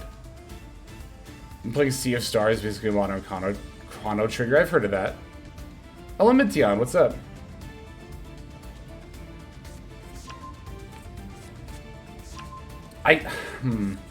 Final Fantasy Wednesday. It might just have to be Saturday. I like the idea of Sundays being the variety stream, but maybe it'll just be Saturday instead.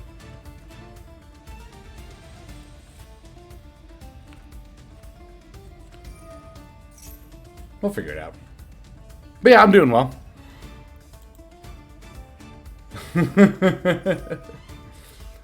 Just gonna have to start streaming day. I definitely don't have the time to do that. That's not that I am opposed to, like, ever doing that. But current IRL schedule does not permit that at all.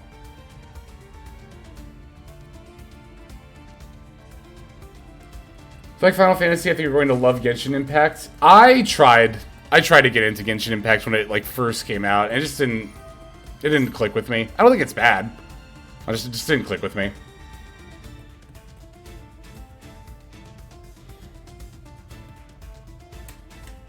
Exactly. I don't want to get burned out on streaming. That's another very real thing. Which if to be fair, if I could replace, like, my IRL responsibilities, read work, with streaming every day, then it would be a lot more feasible for me to do that, and I think it would be less likely to incur burnout, because then I'm not trying to stream every day on top of everything I have to do right now. It's one of those things.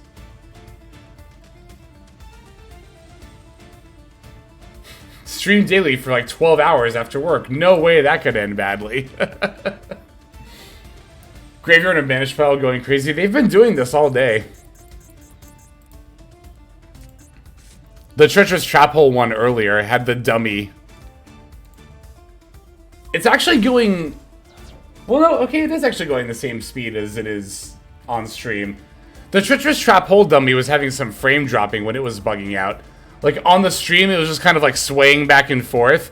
But on my end, it was like... brrrr, which is kind of like what the little worm guys are doing over here. But they're doing that on the stream, too. That's interesting that there was frame drop for one of the cosmetic things, but not all of them. Excuse me.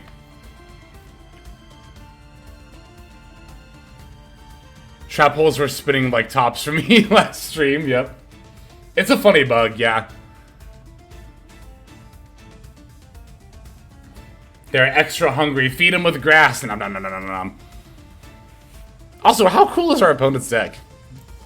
I love this deck. Our opponent. Not our opponent. I just meant the person we're spectating. Bowerful Guts. How cool is this? I love Gate Guardian. It's a fun deck. Also, Ichigo, the Vanquish Soul player, is also a very good duelist. We lost to them in round 3.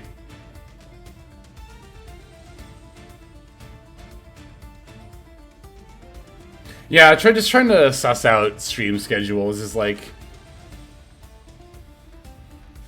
You know, it's funny, like, even... Oh no, our board! The Snow Devil was too strong.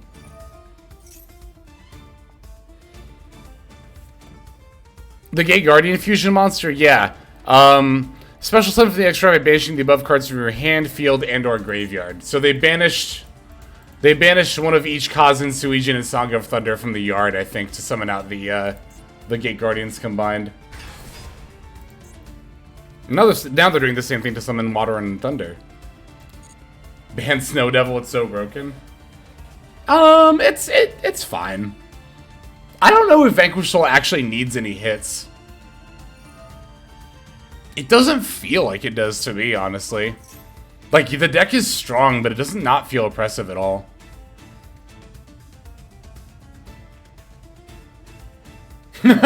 Powerful is your opponent. Since Ichigo beat you, by anime rules, Ichigo is now your friend and his enemies are your enemies. Fuck, you're right. I can't deny that logic even a little bit. Powerful is my opponent. Contact Fusion, we call it. Yee. Good old Contact Fusion. Well, Water and Thunder... I think that the Gate Guardians that take 2 pieces you have to banish from your field specifically, but Gate Guardians combined you can banish all 3 from your hand, field, or graveyard. Making you Grimmjow? Good. Grimmjow was my favorite Espada.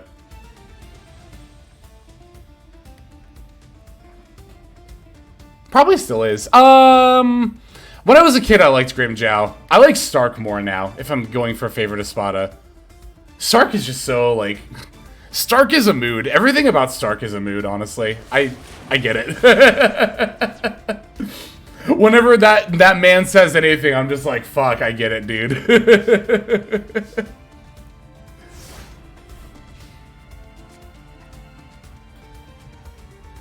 Joins up with the... Oh, I didn't know that. I guess I should have mentioned I'm not fully caught up on Bleach. Not that I have concrete plans to watch it, I guess. But... that's all good. I'm not, like, super concerned about it. Yeah, Stark is great. Although, I kind of assumed they were going to bring back Grimmjow at some point, because Grimmjow never, like... That was one thing that really always bothered me about his character in the Espada arc, was that he gets, like, bodied by what's the guy's name? Espada number 5, was it Noitora or something like that? He gets bodied by this dude after he just got done fighting, and then kind of falls over, and then is just not around for the rest of that season, like, at all. And it just never shows up. You don't even, like, see him die or anything. He just kind of, like, lays there. And it's like, they just never ever pan back to him to show what happened. So I figured, I don't know. I say I figured they were going to bring him back at some point, but, like... It's not unheard of for shonens to have just dropped unresolved character arcs either. Grimmjow had no resolution and a setup for more stuff that just went unused. That's very much what it felt like. Well, because, like, the other thing that bothered me about that, too, is, like, they spent, like, the first half of, like, the whole Arrancar arc, like, building up Grimmjow as Ichigo's big rival. And then they have their big fight, and then once their big fight is over, it's like, okay, we're just done with this character.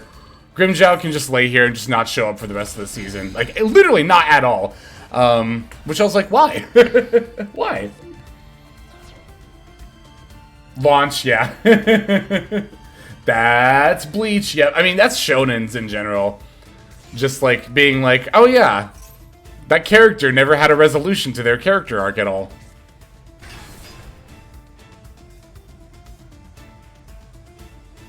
Yeah, I mean, especially, like, that's the other thing that bothered me, too, is, like... I'll say it, Grimmjow was so much more interesting than Ulquiorra. Ulquiorra was not a bad character, but, like... Yeah, once Grimmjow, like, lost their big fight, I feel like... He just immediately got sidelined for Ulquiorra.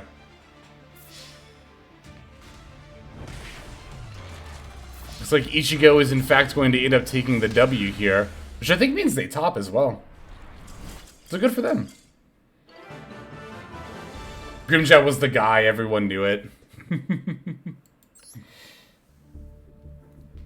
Nah, I remember back during that time, Ulquiorra had a lot more fans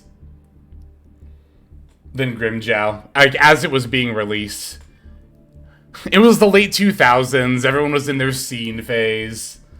You know, we all love a character with eyeliner, so Ulquiorra was very popular.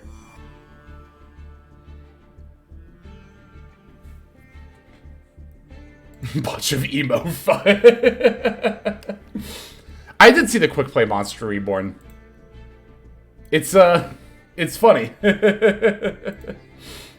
It's funny that, you can straight up power creep what was considered to be one of the strongest spell cards for such a long time, and it's, like, not even that great. I mean, it's not a bad card by any means, but it's not gonna, like, warp the meta. Hopefully, probably. I don't think it will. Bleach, good series, just every other character that isn't Ichigo is underdeveloped. I feel the same, but the inverse. I think Ichigo is way too overdeveloped. Like, I feel like, yeah, of course, shonens are always gonna be kind of bad about this, but, like, I feel like of all of the shonens, all of, like, the major popular shonens that I've watched, Ichigo is, like, the worst about main character syndrome, like, by far. Ichigo is everything. He's a Soul Reaper and an Arrancar, or not an Arrancar, a Visored, and also part Hollow, and he's also Quincy. That is one thing I know about the later series. Like, by the way, he's also a Quincy, and he's also a human.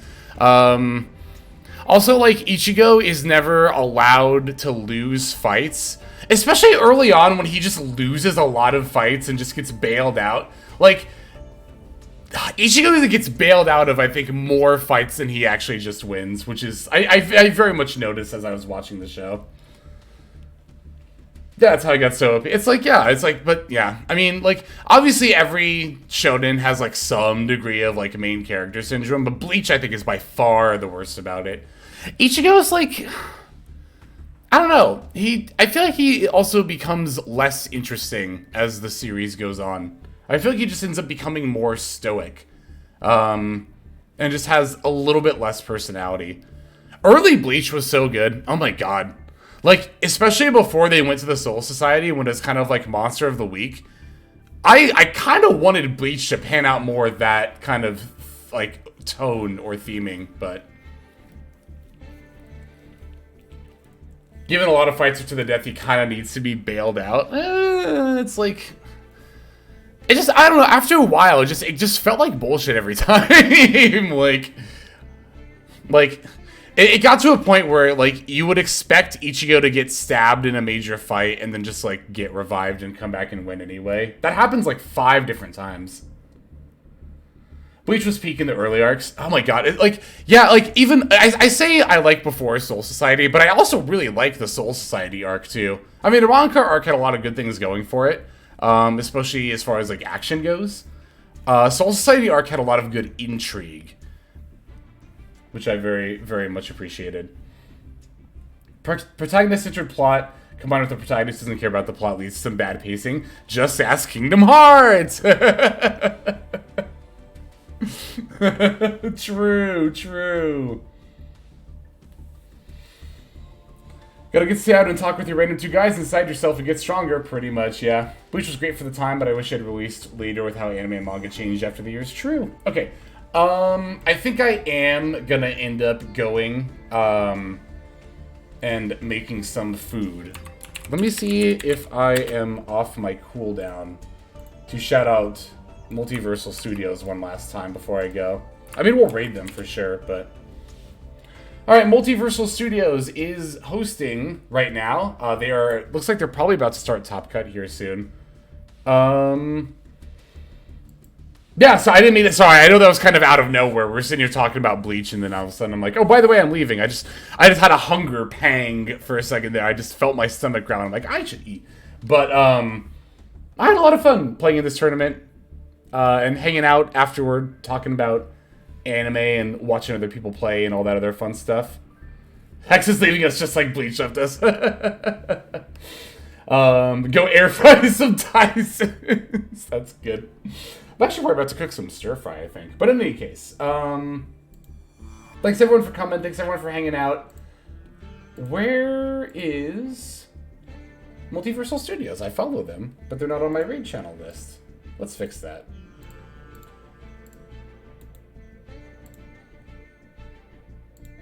Okay. So if you are interested, Toadette is playing in Top Cut on the stream right now. So everyone needs to go cheer on Toadette. I'm going to have the Top Cut stream on while I'm cooking on my phone to be cheering on Toadette as well. So everyone, let's go cheer on Toadette, who went undefeated in Swiss. Yeah, as she is going to win out here because I believe. So, all right. See you later, everybody. Peace.